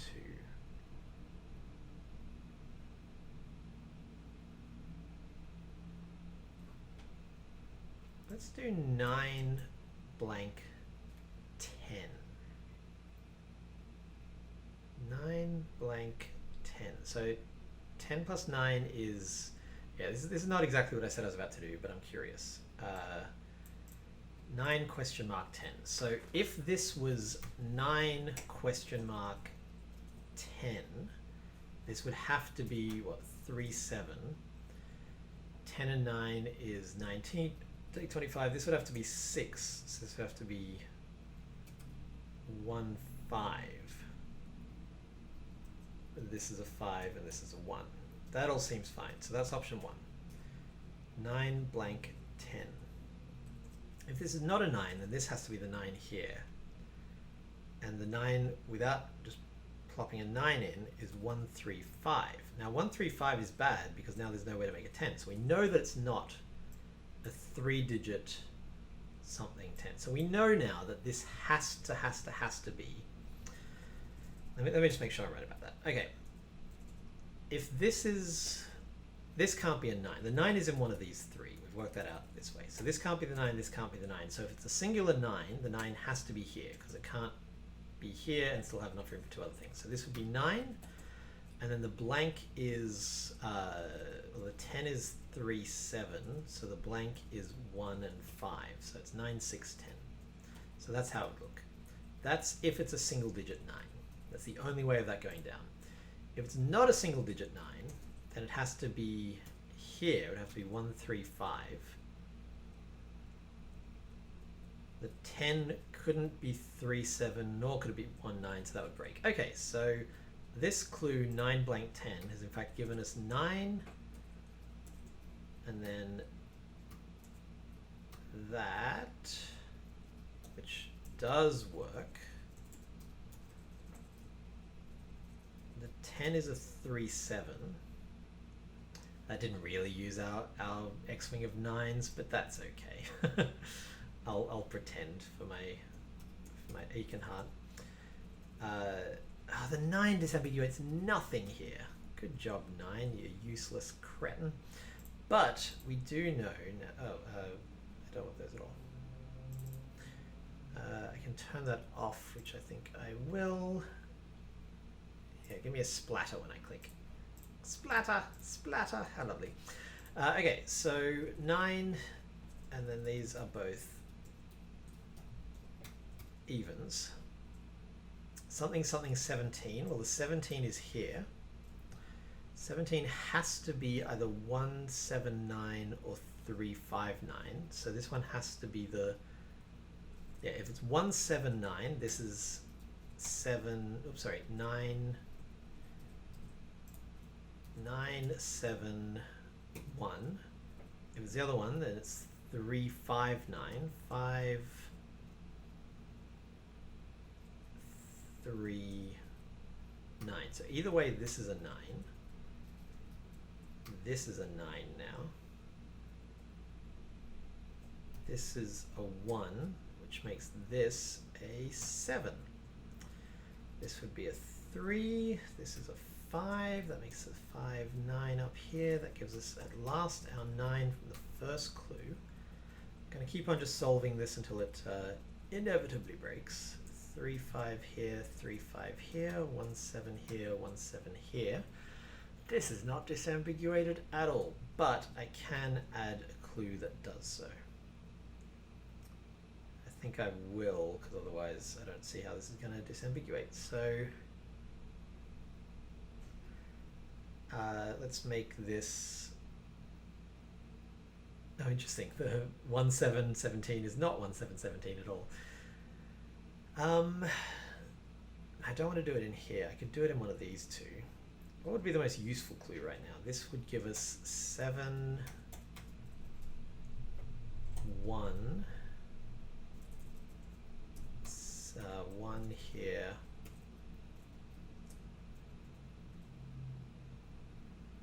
Not much else.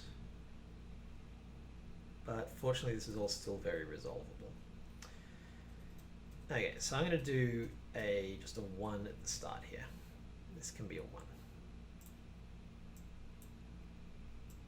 I don't think that'll interrupt much of the early logic, but if it does, that's okay. Okay, cool. So this whole bottom section is now mostly sorted out.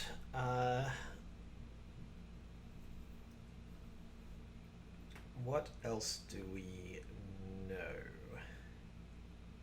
Oh, we know this now. This can't be 1 or 3. So this is 5, 7. This is a 5. This is a 7. This is a 1. Because we have an 8 clue in the middle here. 1957. That's 5 years after my dad was born. Totally why I did it that way. We get all of those. I'm a little nervous that all the clues in here are just going to be really didactic to like. I mean, I could do them in here actually. That'd be pretty good. These 4 question marks could just be to disambiguate the whole rest of the evens. Let's see, we've done this clue, we've done this clue, we've done this clue. We know that's one of these and one of these, but we don't know or particularly care which one. Actually, we know it's one of these, yeah, because we've got 4 odds in the row, we know that one of these is even, and one of these is even, one of these is even. So no matter what, it's going to be a checker pattern. But I don't think that any of our current clues tell us which way that goes. Man, we've almost got the whole thing filled in with evens and odds. Now we just need some actual clues.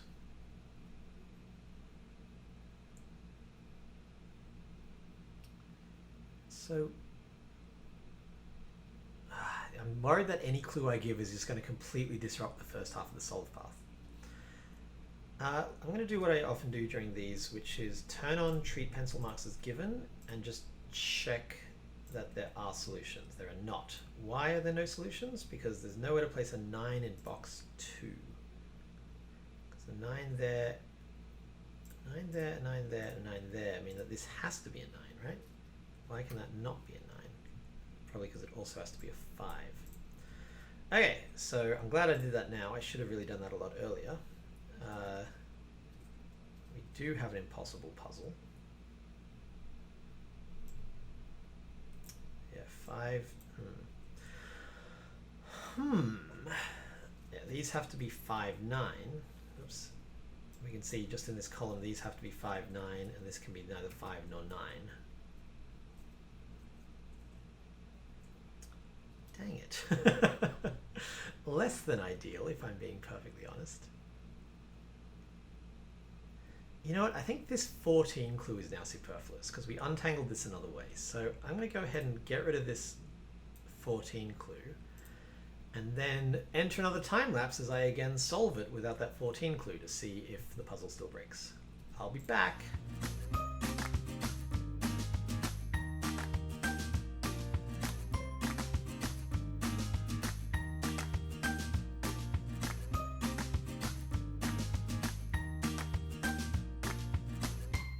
Okay, without that clue we get here, which looks much less broken. There was 2 brief moments of panic while I was solving it. Firstly, I thought this was a 7, and if that's a 7, the puzzle doesn't work. What's happening? And secondly, I thought this 8 was a 10, and so I was trying to put a 3 there and the puzzle broke again. But once I managed to read, I don't know why I thought that was a 10, I think I was working from memory. But once I fix those, then you'll see we have a pretty nice looking puzzle here. This whole area can actually be disambiguated just by giving one of these digits, and at no point during this solve was I confused about which one of these could be, so that wasn't really used as part of the solve. So disambiguating that early won't affect the solve path. So this whole section I'm not worried about. In fact, I'm generally not that worried. This is going very well. Oh, I just realized I can do a little bit more because I know that one of these two is pink and the other one is blue, which means that will be all four blues. So these are all pink. Isn't that nice? And they will in fact be 3, 7, or 1, which means that one of these has to be a 9, which we already actually knew from earlier, from slightly different logic. Okay, so I checked with the solver. The solver seems pretty happy with me so far. I just was like, are there solutions? And it was like, yes, Peter, there are solutions. Also, you look really good today. And I was like, really? My hair's a mess. I haven't dyed it lately. And it was like, whoa, man, you got to not be so hard on yourself. You're a good looking guy. And then me and the solver made out for a bit. So just be glad that you didn't witness any of that.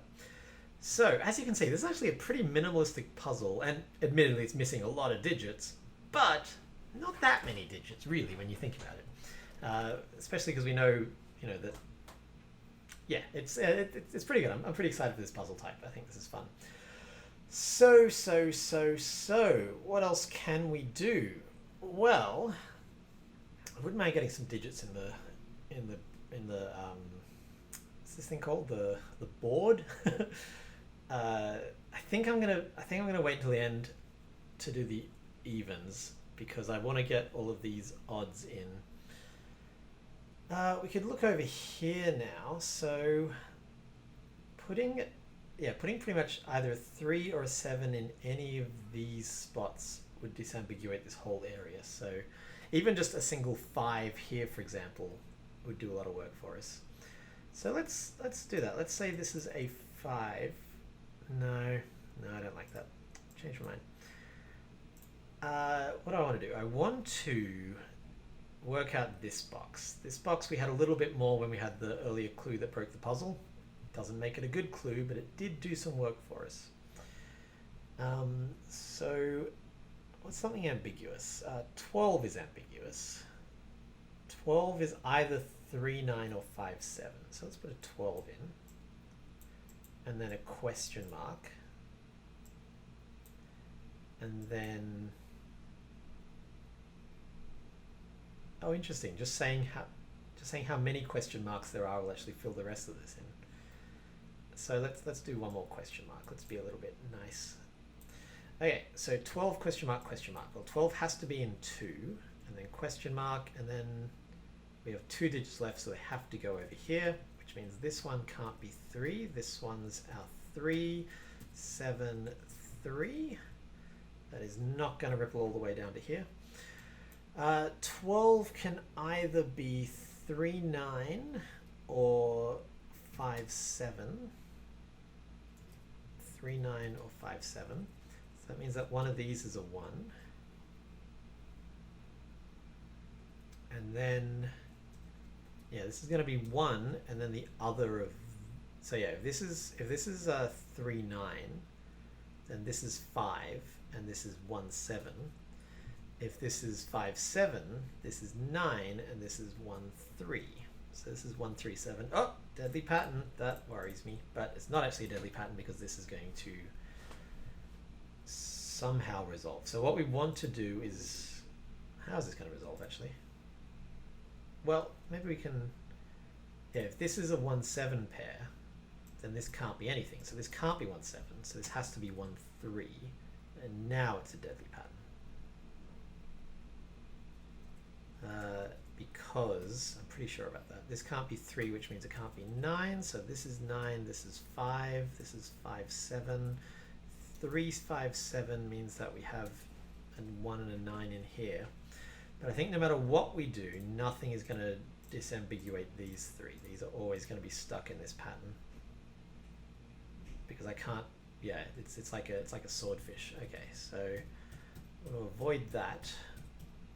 So let's go right back to where I put this clue in, and let's add another question mark. Question mark. Question mark. Okay, so this now tells us that this is still either 3, 9 or 5, 7, but now this is our digit, and we know this is a 3, which gets rid of the 3, 9 pair, making that 5, 7. This is 9, this is 5. That's funny. Either way, that was 5, 7. One of these is going to be a 1. This is even now. 1, 2, 3, 1, 2, 3, 1, 2, 3. These are odd. So that didn't do a huge amount for us. I don't hate it, but it didn't really do much of the work I was hoping it would do. So yeah, I'm not going to do that. I don't like that at all. What if I did it 1 row down? If I got rid of all of that and said 12 question mark, and then we get some ambiguity. So now we know that these have to be the 12, and again they have to be either 3, 9 or 5, 7. This is the second question mark, and then the last question mark is a 2-digit number either here or here. Yeah, that's more interesting. Okay, so the 1 is, oh well, this one can't be a 1, so this is a 1. So that actually gives us a digit, which I always appreciate. That gives us a 1.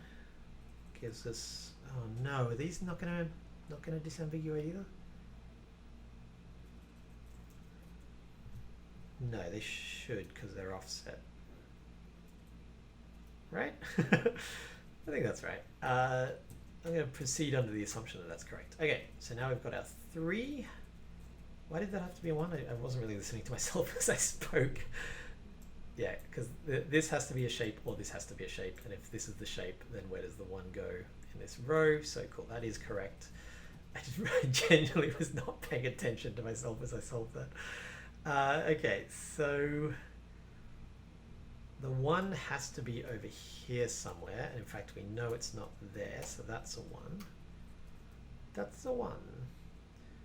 1, 3, 5, 7, 9. We don't know where the 7 or the 9 is because we don't have it. We don't have a clue up here, do we know? Okay. That was a nice one. I liked that. I like that just because I've got some digits, and now these will all hopefully ripple together as the last kind of step. What do we know here? One of these has to, yeah, this might be another time for an even clue, I think. I don't think there's any, let me again just quickly check to make sure that's solutions, but I don't think there's anything else that we can infer from this stage. Yes, there's multiple solutions. Okay, this row is done, this row is almost done, this row is almost done. We really need a 9 somewhere. I feel like a 9 would unpack a lot of stuff for us.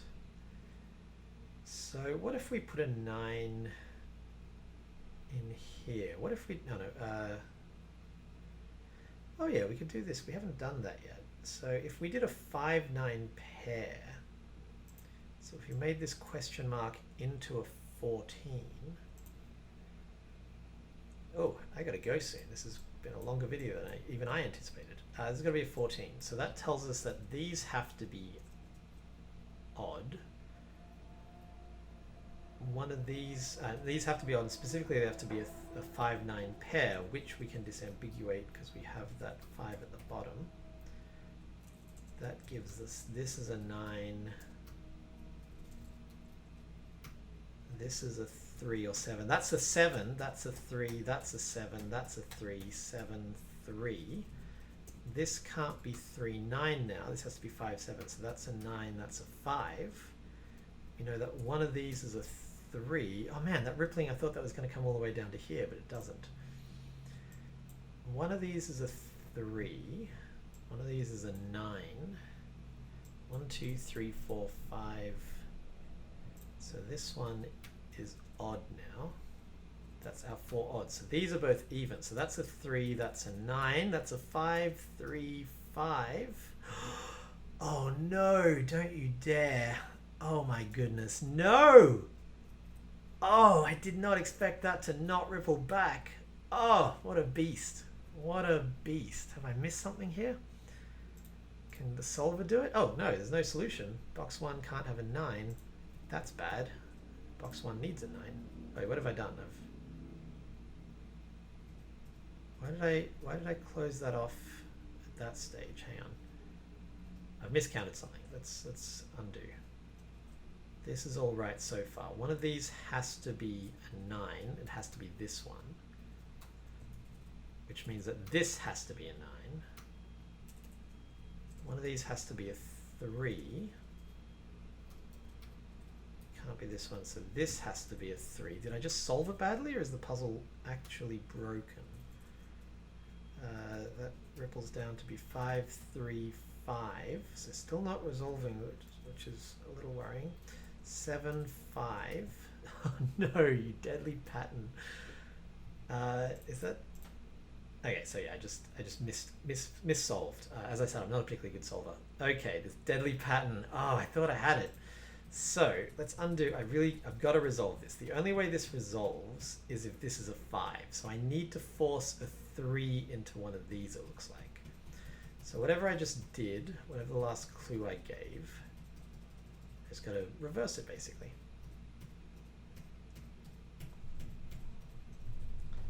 Okay, what was the last clue I gave? I think it was this 14. So if instead of 14, I made this a 3-5 pair, which would be another 8. It makes me a bit nervous. I feel like this is going to really open up some earlier stuff, but maybe not. Let's find out. Okay, so this has to now be, I think that was the only other clue I added. Yeah, this has to be an 8. So it has to be 3, 5. That gives me 7, 3, 3, 5, 7, 3. One of these has to be a 9. One of these has to be 1 and 9. What did I do differently last time? Am I missing something? One of these has to be blue, so all of these have to be...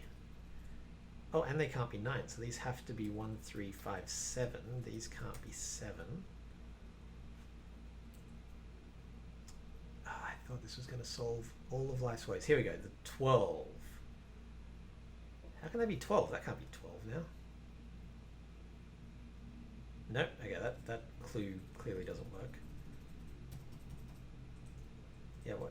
Oh, I undid too far, that's why. Okay, so we know that this is the 12 clue. Let's get rid of this 8, because that's not going to work. This 12 clue has to... This is the trouble when I'm using two different systems. I'm undoing the wrong amount in each of them. Oh, actually, this has an undo function, so let's undo to the last thing I added. The last thing I added was this 12, and then I tried the 14. Okay, so this has to be either 3, 9 or 5, 7. 3, 9 or 5, 7. Right. And then I think I was correct in that this had to be a 1. So that gave me these. This could no longer be a 3, so this was a 3. Yeah, this is sounding right. I'm a little thrown off because I undid too far and then broke my puzzle. Let's see.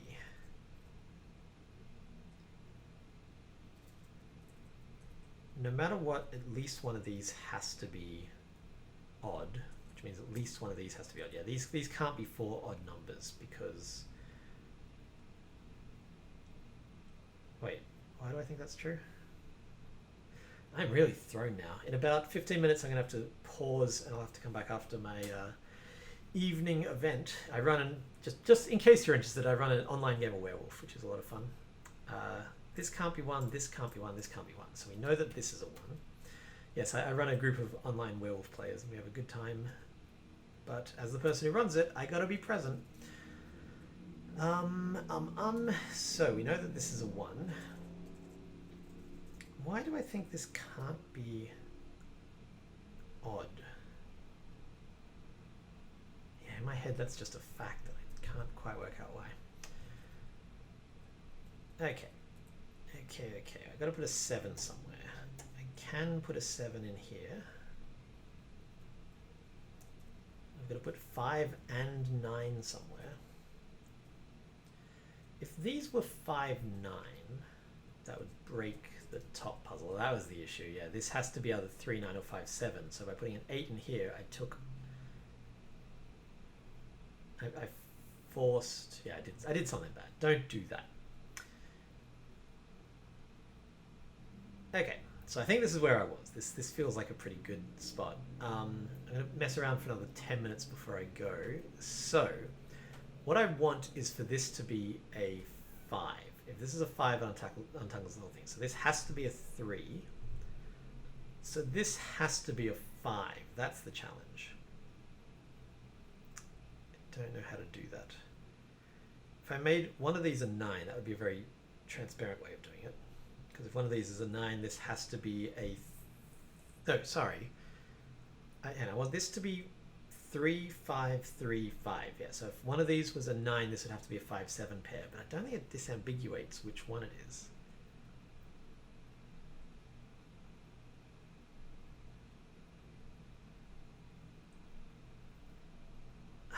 Okay, what am I trying to do? I keep losing it.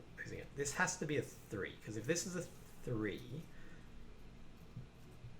then this is 7, 3, 7, 5. And all is right with the world. I mean, I could go the other way. I could do this is a 7. If this is a 7, then this is a 3, 7, 3, 5, 7. Whoa, hang on. This can't be a 7. If this is a 7, then we get 3, 7, 3, 5, 7, and it breaks. I don't think that's usable in a solve. That doesn't really feel fair. But it's good to know. This I can't make this a 7. I've got to make this not a 7 somehow. And if this is a 5, 3, 5, then it totally failed. Yeah, then we end up with a deadly pattern. So this can't be a 5. So this can't be a 3. This can't be a 7. So I need to force 5, 9. That's what I really want. Forcing the 9 is going to be hard. I know that one of these is a 9. Oh, actually 1, 2, 3, 4, 5. I know that both of these have to be odd just to complete the row. And then one of these is a 9. So these are 1, 3, 7. This one can't be 1. Yeah, this is where I was. I just undid way too far last time. Sorry about the repetition here, guys. This is not how we like to do things here at Setting the Sudoku Industries. So I need to force a 9. What happens if this is a 9? If this is a 9, for example, I don't think there's any way of really... Oh yeah, there's actually quite a few ways of doing that, because I can still use the vertical clues.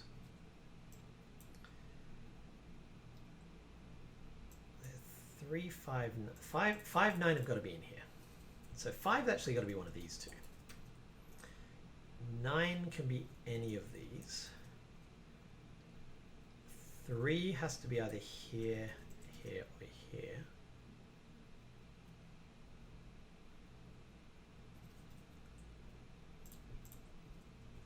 Okay, what do we got to work with?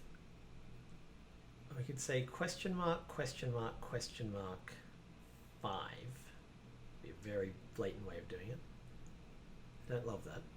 I'd like a bit of subtlety here at the end, but oh, that's right. We're going to use this clue. We're going to do something with a question mark here. So what did I try? I tried 5, 9, and that broke it.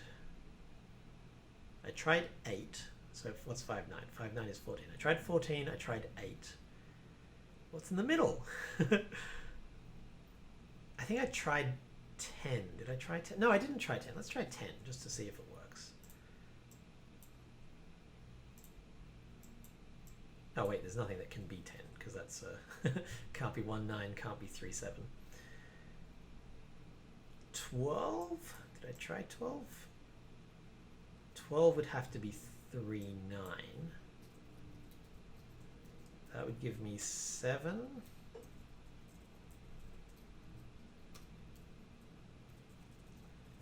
7 means that these aren't 5, 7. This is the opposite of what I want to do. This is not helpful.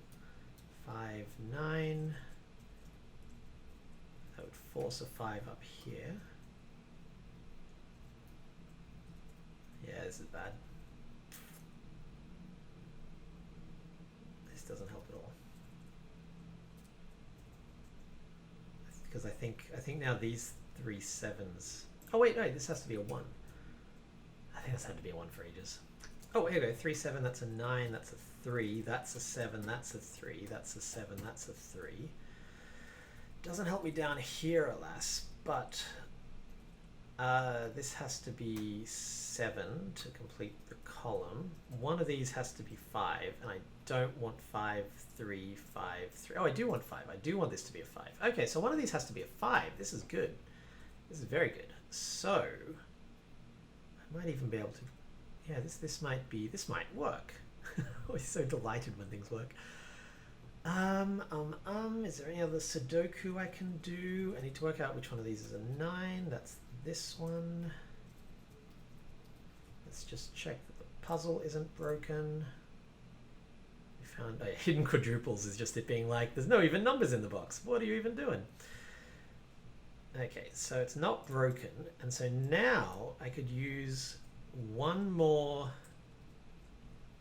vertical clue to disambiguate this. Which, oh, can I? Yeah, it would have to be that this is a 20. Now that's a big clue because that's, I think that's the only way I can do it. The other way would be to like sort out all of the even numbers and then ripple around to be like, aha, thus math. Yeah, but yeah, because it's either a single digit here, which I'd have to rule out somewhere else. So I might do that.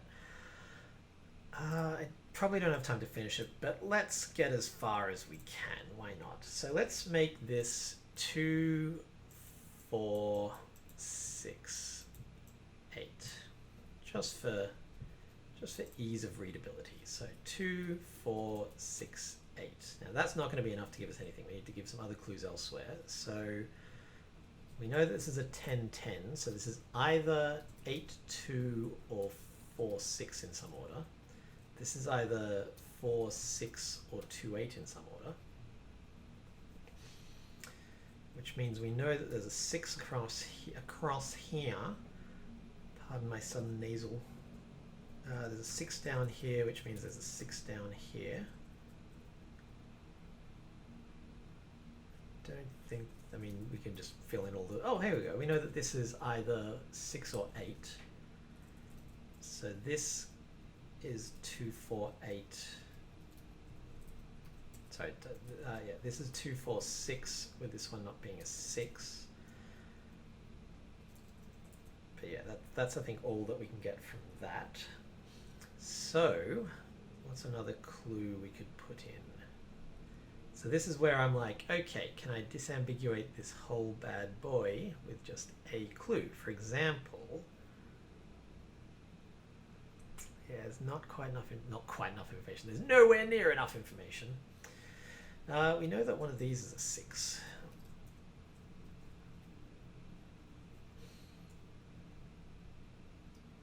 So, do we have any other pairs that we can play with? Because the singles are just very obvious. The singles are like, yep, you worked it out. It's exactly these two. Really, the ambiguity is in 6, 8, 10, 12, 14. So 6, 8, 10, 12, 14. So, and we have to work uppy downy. We can't work lefty righty.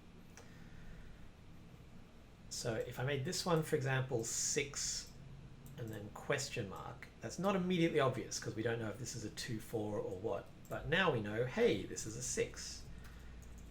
That doesn't really tell us a lot. So I'm not going to do that.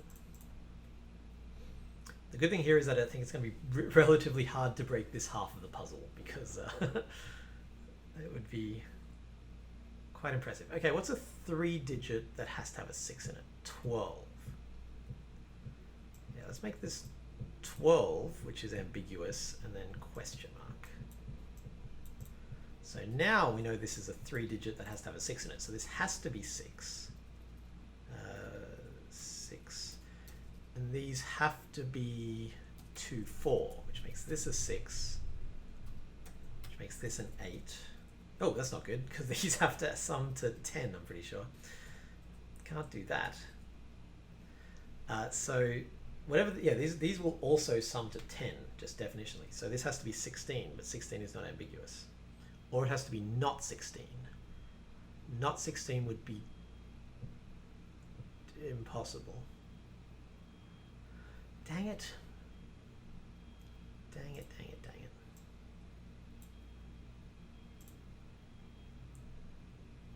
What about along here? Oh no, we can't do horizontal, we have to do vertical. Yeah, like a 14 clue won't give us anything here. There's no clue here that will give us much. I think a 20 here is really our best bet, but that doesn't disambiguate the blues at all. Disambiguating the blues is actually going to be much harder than I thought it was going to be. Well, not harder, it's just going to be very, very, very obvious. Hopefully not so obvious that it destroys the first half of the solve. I should have been doing these in tandem, but I was too excited and didn't do that. Okay, so this can be 16, but that'll be a dead giveaway. And then that would be 4. This can be, that's it, no, this has to be 16. Or not 16. What does not 16 look like?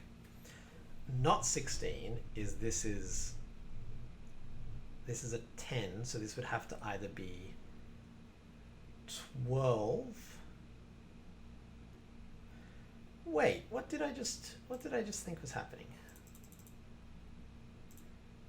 Because this was 12, oh, because it's 12 in 3, that's why. Okay. Yes, my logic was correct, I just confused myself.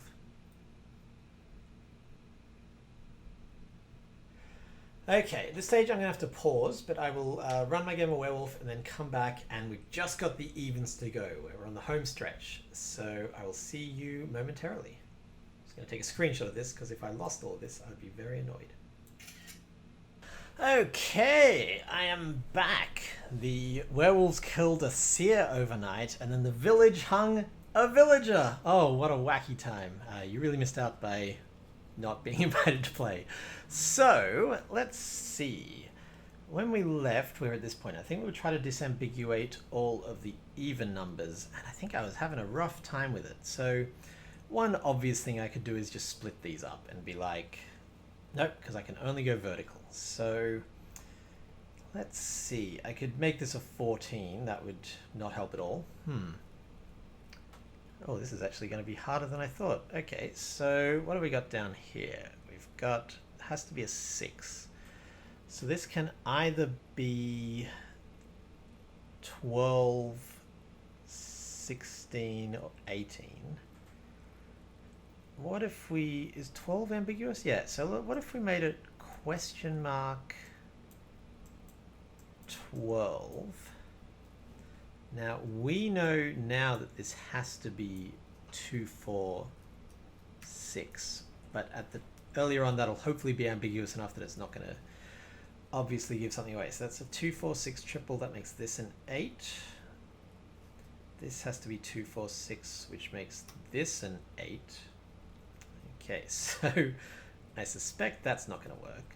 Tell you what, let's use our handy dandy solver here and just see what it knows, and that way I'm not going to be wasting my time with putting impossible clues in.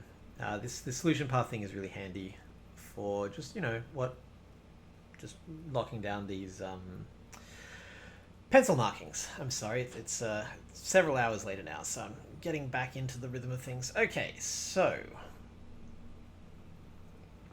we know that one of these is a 5. I think it's taken out all my pencil markings. We know that one of these is a 9. My corner pencil markings, that is.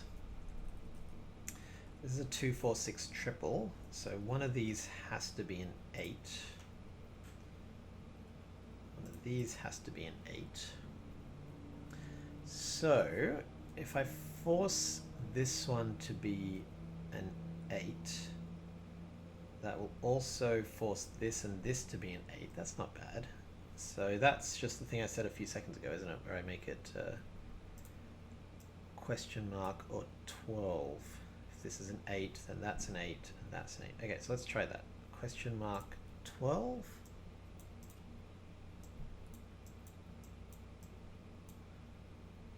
And that tells us that this is a 2, 4, 6 triple.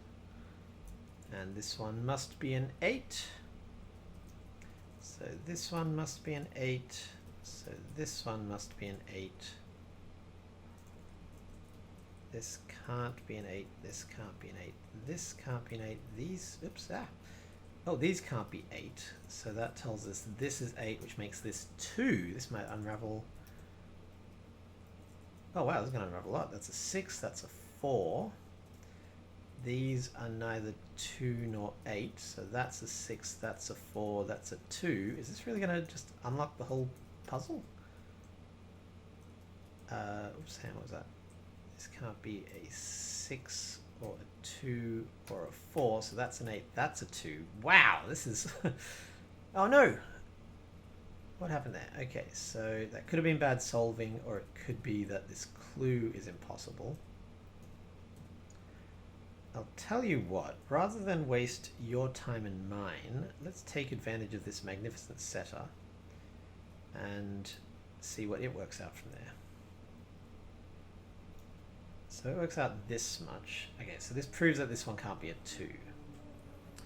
Now I need these to be 10. So, oh, actually, I'll tell you what. Let's go forward to where I put these pencil markings in.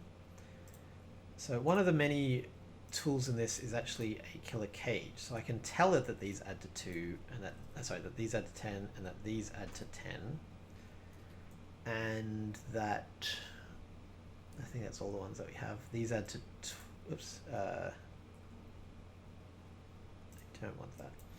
So let's get rid of the clues that we just added, and knowing that these add to 10, now I'm not going to use this for the solve. This is not me saying like, aha, look, you should be able to work this out, mere mortals. I just want to see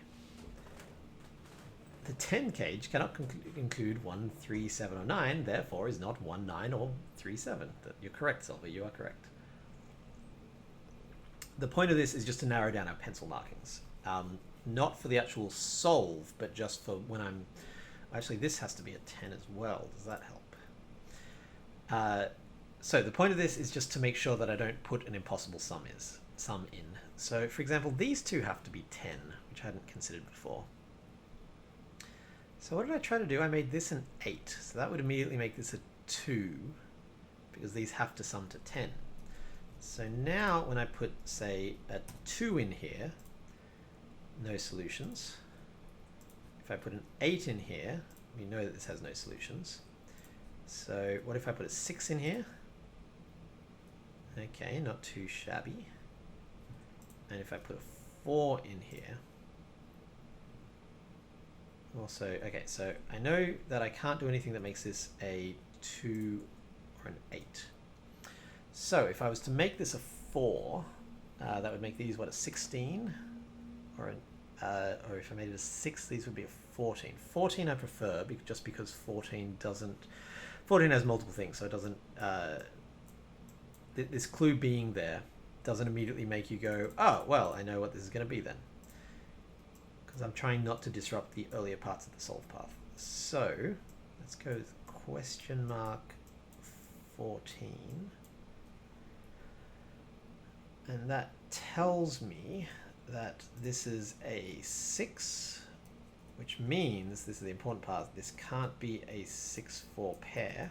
So this is a 2-8 pair, which means this is a 6-4 pair, which means this is a 2-8 pair, and which means this one's 4. And this one is 6. These can't have a 6 in them. This can't have a 6. This can't have a 6, so we get another 6. 6 is in one of these bad boys.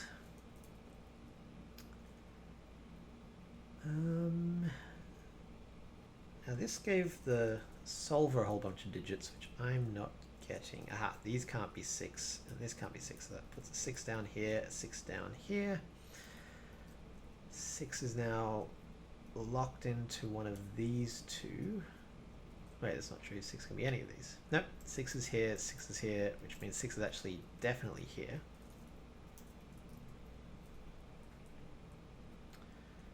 Two, 8, 2, 4, 8. I've switched beverage, by the way. I'm now onto a decaf Diet Coke. I know that you say you come here for the puzzle setting, but really you're here for the beverage updates. One of these has to be a 4, so this isn't a 4. That's a 2-8 pair, making that one a 4. Making that a 2, that a 4. Gets rid of 2 from there. It's a 4-8 pair. This can't be a 4. This can't be a 4. 4 has to be in one of these two now, which we kind of already knew now that I think about it. This is going to be a little bit slow, but it is the last steps. If I don't get it in a moment, then I will switch to speedy upping mode. But this is already, when I stopped it earlier, it was at 3 hours. So this is going to be the longest video because it's a brand new type of puzzle. One of these is a 9, one of these is a 5. So one of these is an 8. Does that help us? No. Okay, I think this is where the solver gets stuck as well, but I like that that gave us, you know, quite a lot of juicy data. So I could, no, I can't force that. I could force this one. Question mark, 2 or 4. That's a bit weak. I'd rather do question mark, 4, question mark, because that way the edges are still a little bit vague. So that would give us a 4, 2, 4, 8, 2, 8, 4. Oh no, deadly pattern. We don't like our deadly patterns here at Bluebeard Entertainment. So this one would need to be a 2. So I'm just going to undo that and make that a 2. And then we get rid of the deadly pattern straight away. Deadly pattern, if you don't know, is when you have 2 pairs. So if this wasn't a 5, then hey, these can't be resolved through normal Sudoku. So you have to use a variant rule. And due to what we've set up here, there was no variant rule that would help us. So those are bad. 8, 2, 8, 4. One of these is a 2. Neither of these is a 2. Is there anything else we can pull from here? It's just this area up here. So I think, I don't like to do it, but oh, actually, what about just, here we go. What about just question mark, question mark? Oh, I like that. So that gives us seemingly no information, but we actually know that that one has to be odd and this one has to be even, and that gives us 8, 9, 2, 8, 5. Oh, this might untangle the whole thing. 3, 9. Oh no, I forgot about this. 3, 5. No! Oh no, what happened there? I totally forgot about this whole area and the work that we put into making sure that was not a 3, 9. Okay, so why did that happen? Because that was an 8, which made that a 9 and that a 3. We've gotten this down to 3, 9. I thought that's what we were trying to avoid. Hang on. I've confused myself here. Maybe this is not a problem, maybe this is all in my head, but I feel like this is a problem. This is going to be that deadly pattern that I keep talking about. Yeah, I think everything else is going to be resolvable except that deadly pattern. I mean, on the plus side, we're very close. This is almost the end. We just need to get rid of this deadly pattern. So that was with 2 question marks here. What if I mean, a single question mark seems useful, but it's actually nothing. How else could I do this?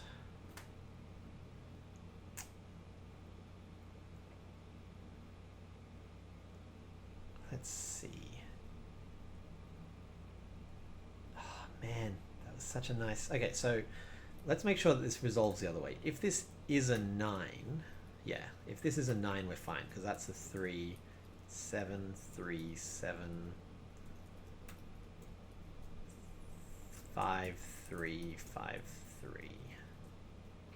Okay, so as long as I can force that to be a 9, we're cooking with gas. So let's actually see what happens if that is a 9. Then this becomes an 8. Okay, so all I need to do is the thing I'm being a big baby about and trying to avoid, which is just make this a 20. And oh, this doesn't even need to be a 20. This could just be a question mark. Oh, that's kind of funny. Just it's something. It looks so useless, but it is actually helpful. Similarly, one of these 10s could be a question mark. I'm just going to go all in on this question mark malarkey. Do you guys say malarkey? Is that a term outside of Australia?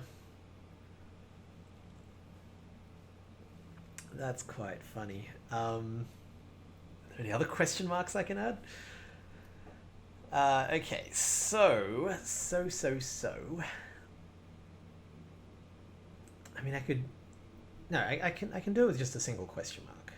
The only other way to do it is if I made this a 3, and I think that was fine. If I recall correctly, this wasn't actually a vital part of the solve. So I think I said I'll save that till later.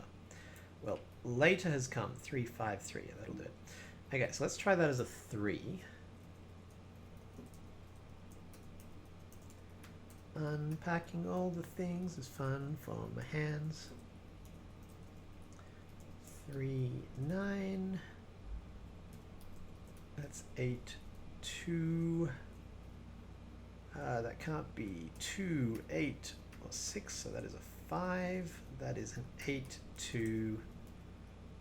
That is a deadly pattern. Really? What? 4, 8, 4, 6, 6, 8. Wow! Where did that come from? That one just sprung out of nowhere. Huh. I was not expecting that.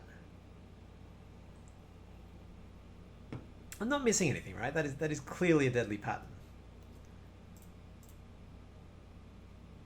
Okay, so how the heck did I resolve this earlier? Because I thought this... I guess I've never technically seen a completed grid, so crap. It's like dueling deadly patterns. So let's undo that, because that still resulted in a deadly pattern. I could give a digit, obviously. That's always an option. I don't want to do that if I don't have to. I can... So yeah, what I need to force this to be an 8. Now, if that is an 8, I think that gives us the other deadly pattern. Let's quickly try it.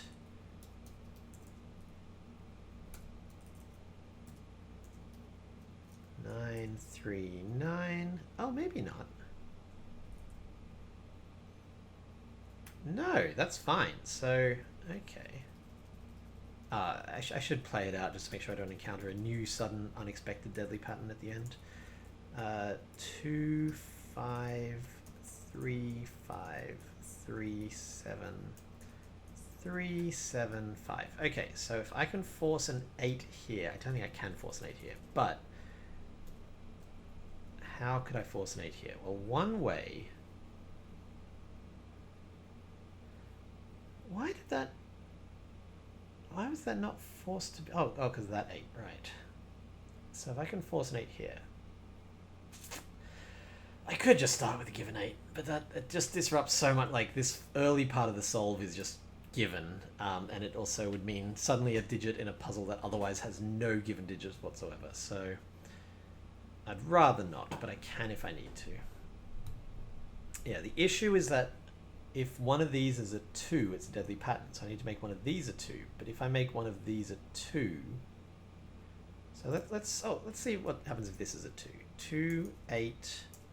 4, 2, 6, 4, 8, 2, 6, 8, 5, 9, I'm pretty sure.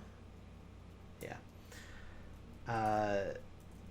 3, 5, 3, 5. Yeah. So if I force that, then that just gives me the... Oh, hang on.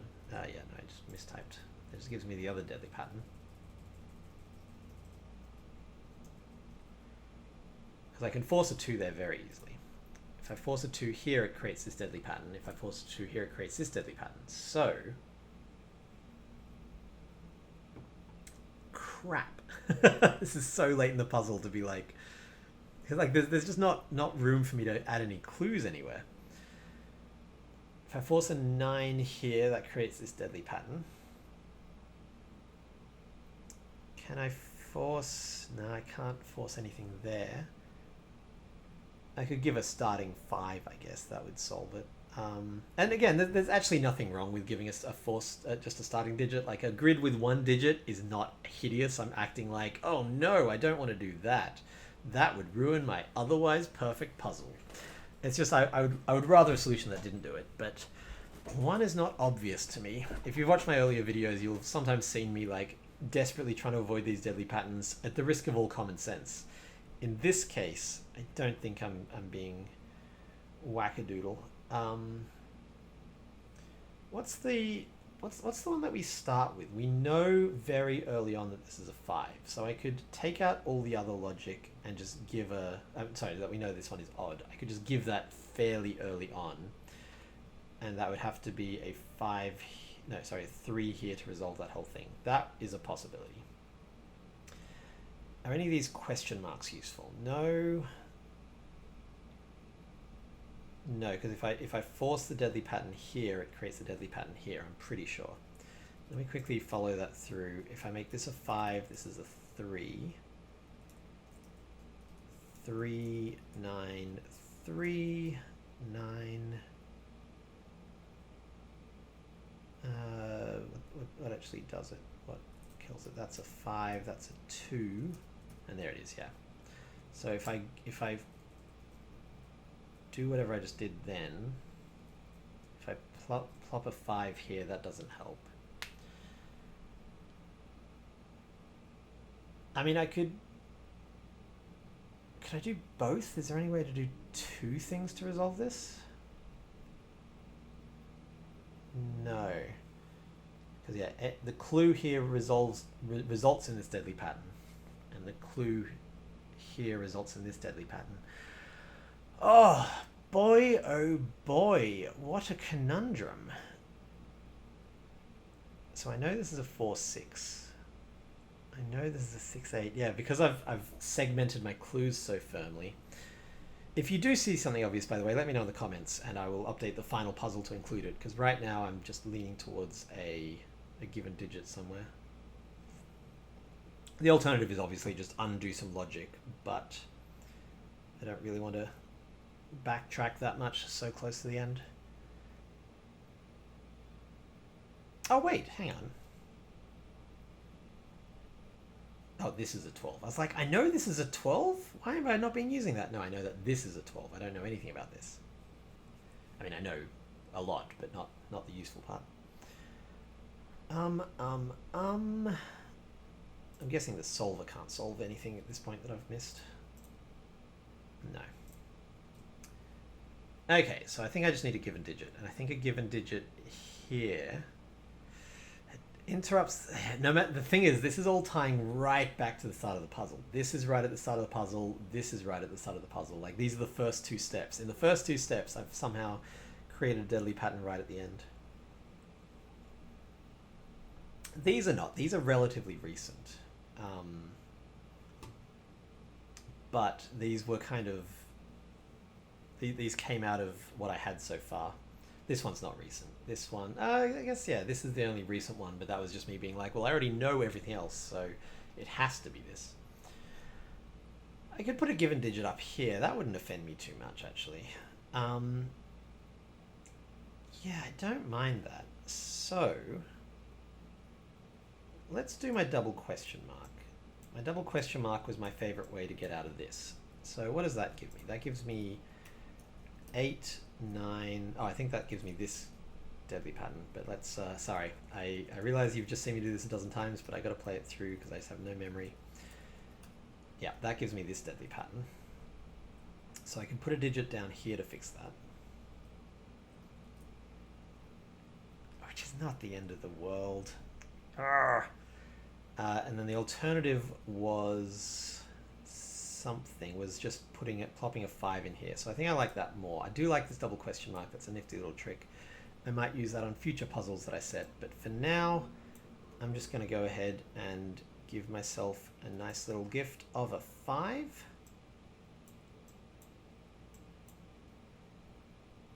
don't think that disrupts any of the earlier parts of the solve. I'll find out because the next stage is going to be to solve it. But now we know 5, 3, 3, 7, 3, 7, 5, 2, 9, 2, 9, 2, 8,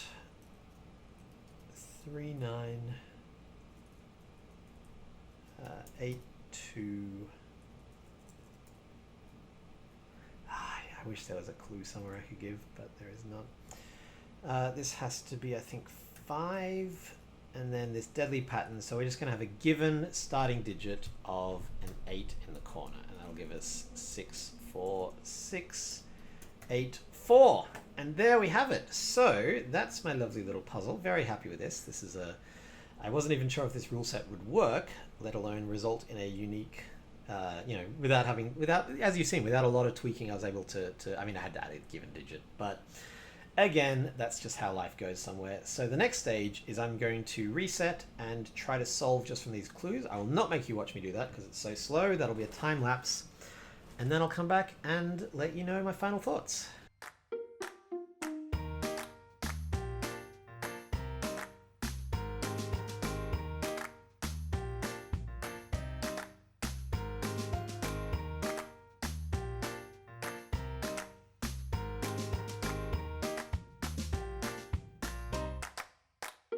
Okay, so it took me about 20 minutes to get this far, and while I was doing it, I decided two things. I decided to get rid of this question mark clue because I found that even without using it, I was able to get quite a long way. As you can see, it would now disambiguate stuff at the very end, but earlier on, it actually wasn't as helpful.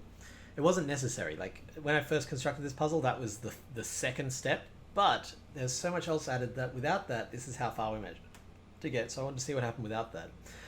And I got rid of this very didactic 2, 4, 6, 8, mostly just to see what would happen. I realized that because with this given 8, neither of these could be 8. So just by giving a 6, I was actually giving a 6 and an 8. And again, I just wanted to see if the rest of the puzzle would disambiguate.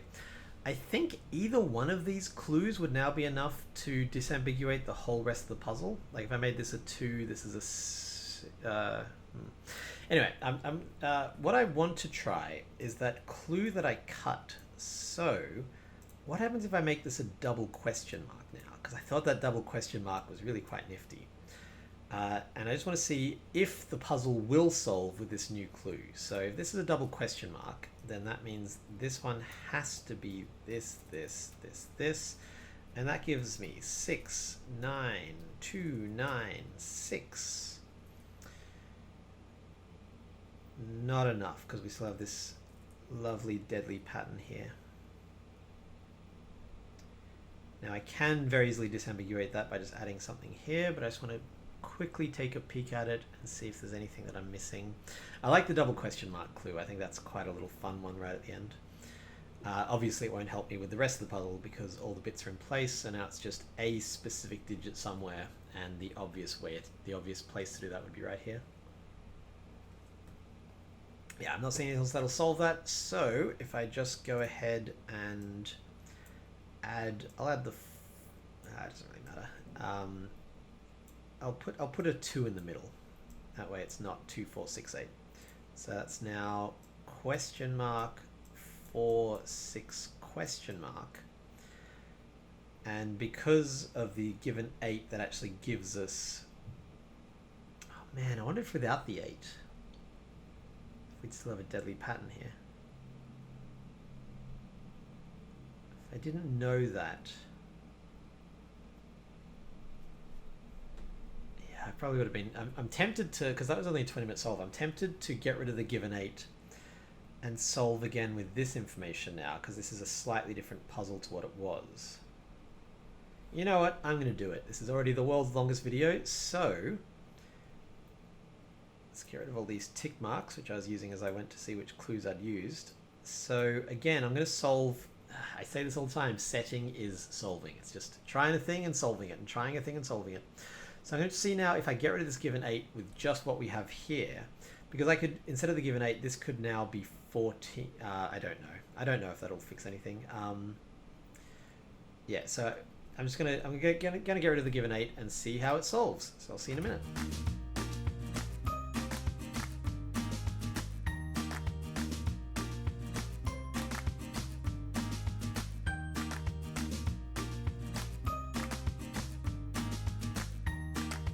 Okay, 14 minutes and we get exactly back to where we started, where we do actually need a, as you can see, I've used every clue. Whoops, that's not my clue.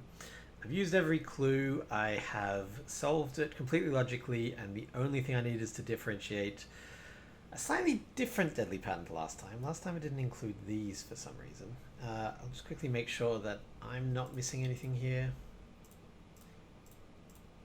No logical steps found. So I do need a digit somewhere. I don't think there's any way I could add a clue because we already know that these are grouped together, these are grouped together, these are grouped together. So I will indeed add my starting 8. I don't think it massively affects the puzzle, but yeah, it didn't really seem to make a difference in my solve. With that starting 8, I think I can get rid of the 4. Is that how I got here? I think I got here with this. If I don't know that this is 4, then I think that, yeah, this just adds into the deadly pattern. I think. Let's pretend I didn't know that was a 4. I might even think. No, I know that it wasn't a 6 because the 6 is given. So yeah, if I didn't have the 4 there, I'll have to solve this one more time, but I won't actually record that.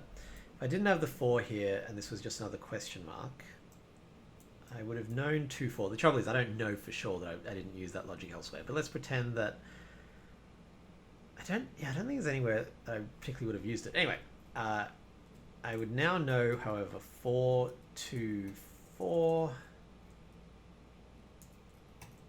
and that's another deadly pattern. What has happened?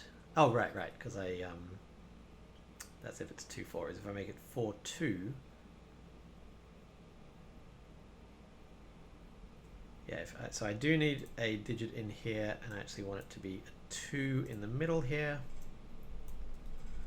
And then that would give me 2, 8, 2, 8. Oh no, I've broken everything. What has happened here? This puzzle did solve earlier, I swear. If I know that this is a 2, then this is an 8. This is a 2. This is a 2. This is an 8. This is a 2. No. What the heck has happened? I've completely broken my puzzle. This worked like 25 minutes ago, right? I'm not making that up.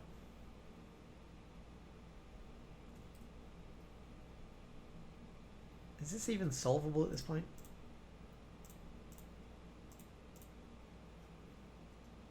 Yeah, so it has to be this deadly pattern, which was not the case last time. Anyway, I'm going to fiddle with that in time-lapse mode. I'll say goodbye now and I'll just quickly mess around with it. But yeah, this is a long one, but this is how I go about actually creating a variant. So all my previous videos have been like, look, this is a variant that works, but this is me being like, I don't know if this is going to work. I'm just going to mess around. As you can see, it's quite a satisfying solve. It's very mathy. I am not so much of the arithmetic variety, but I think people who like killers and who like these mathy puzzles, this like even odd thing will be an interesting twist on it. I like the Japanese sum format. I think that it's fairly minimalistic. There's quite a few clues, really. I think you could probably make one with fewer clues if you're better at this, or if unlike me, you weren't like, no, I want to use all the ambiguous ones. If you were just, filling the grid with 21s and 18s and 2s and 4s. I think there's some interesting stuff you could do with this. I want to have a play around with this puzzle variant type. You are welcome to as well, by the way. These are all, putting these out there and not being like, no, it's mine, don't touch it. If you thought this was interesting, you are more than welcome to try it out yourself. And that's all from me. While I was on my break playing Werewolf, I popped into the Discord and someone was asking how you set up a Logic Masters Germany account. So I'm going to be making a video just showing how you put puzzles up on Logic Masters Germany. So if you have any questions about that process, please leave them in the comments. I hope that you have enjoyed this video. I've enjoyed making it. I'm going to fix these dang deadly patterns that are just appearing out of nowhere and throwing off my whole day. And that's all from me. I will see you next time. Bye!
Okay, well, I am very pleased with this little puzzle. I think it accomplished all my goals. I think it's a nifty, unique little rule set. I think people who like mathy kind of arithmetic-y puzzles will like it, and I don't think anyone's done anything like it, so I'm calling this a success. Thanks for watching, and I will see you next time.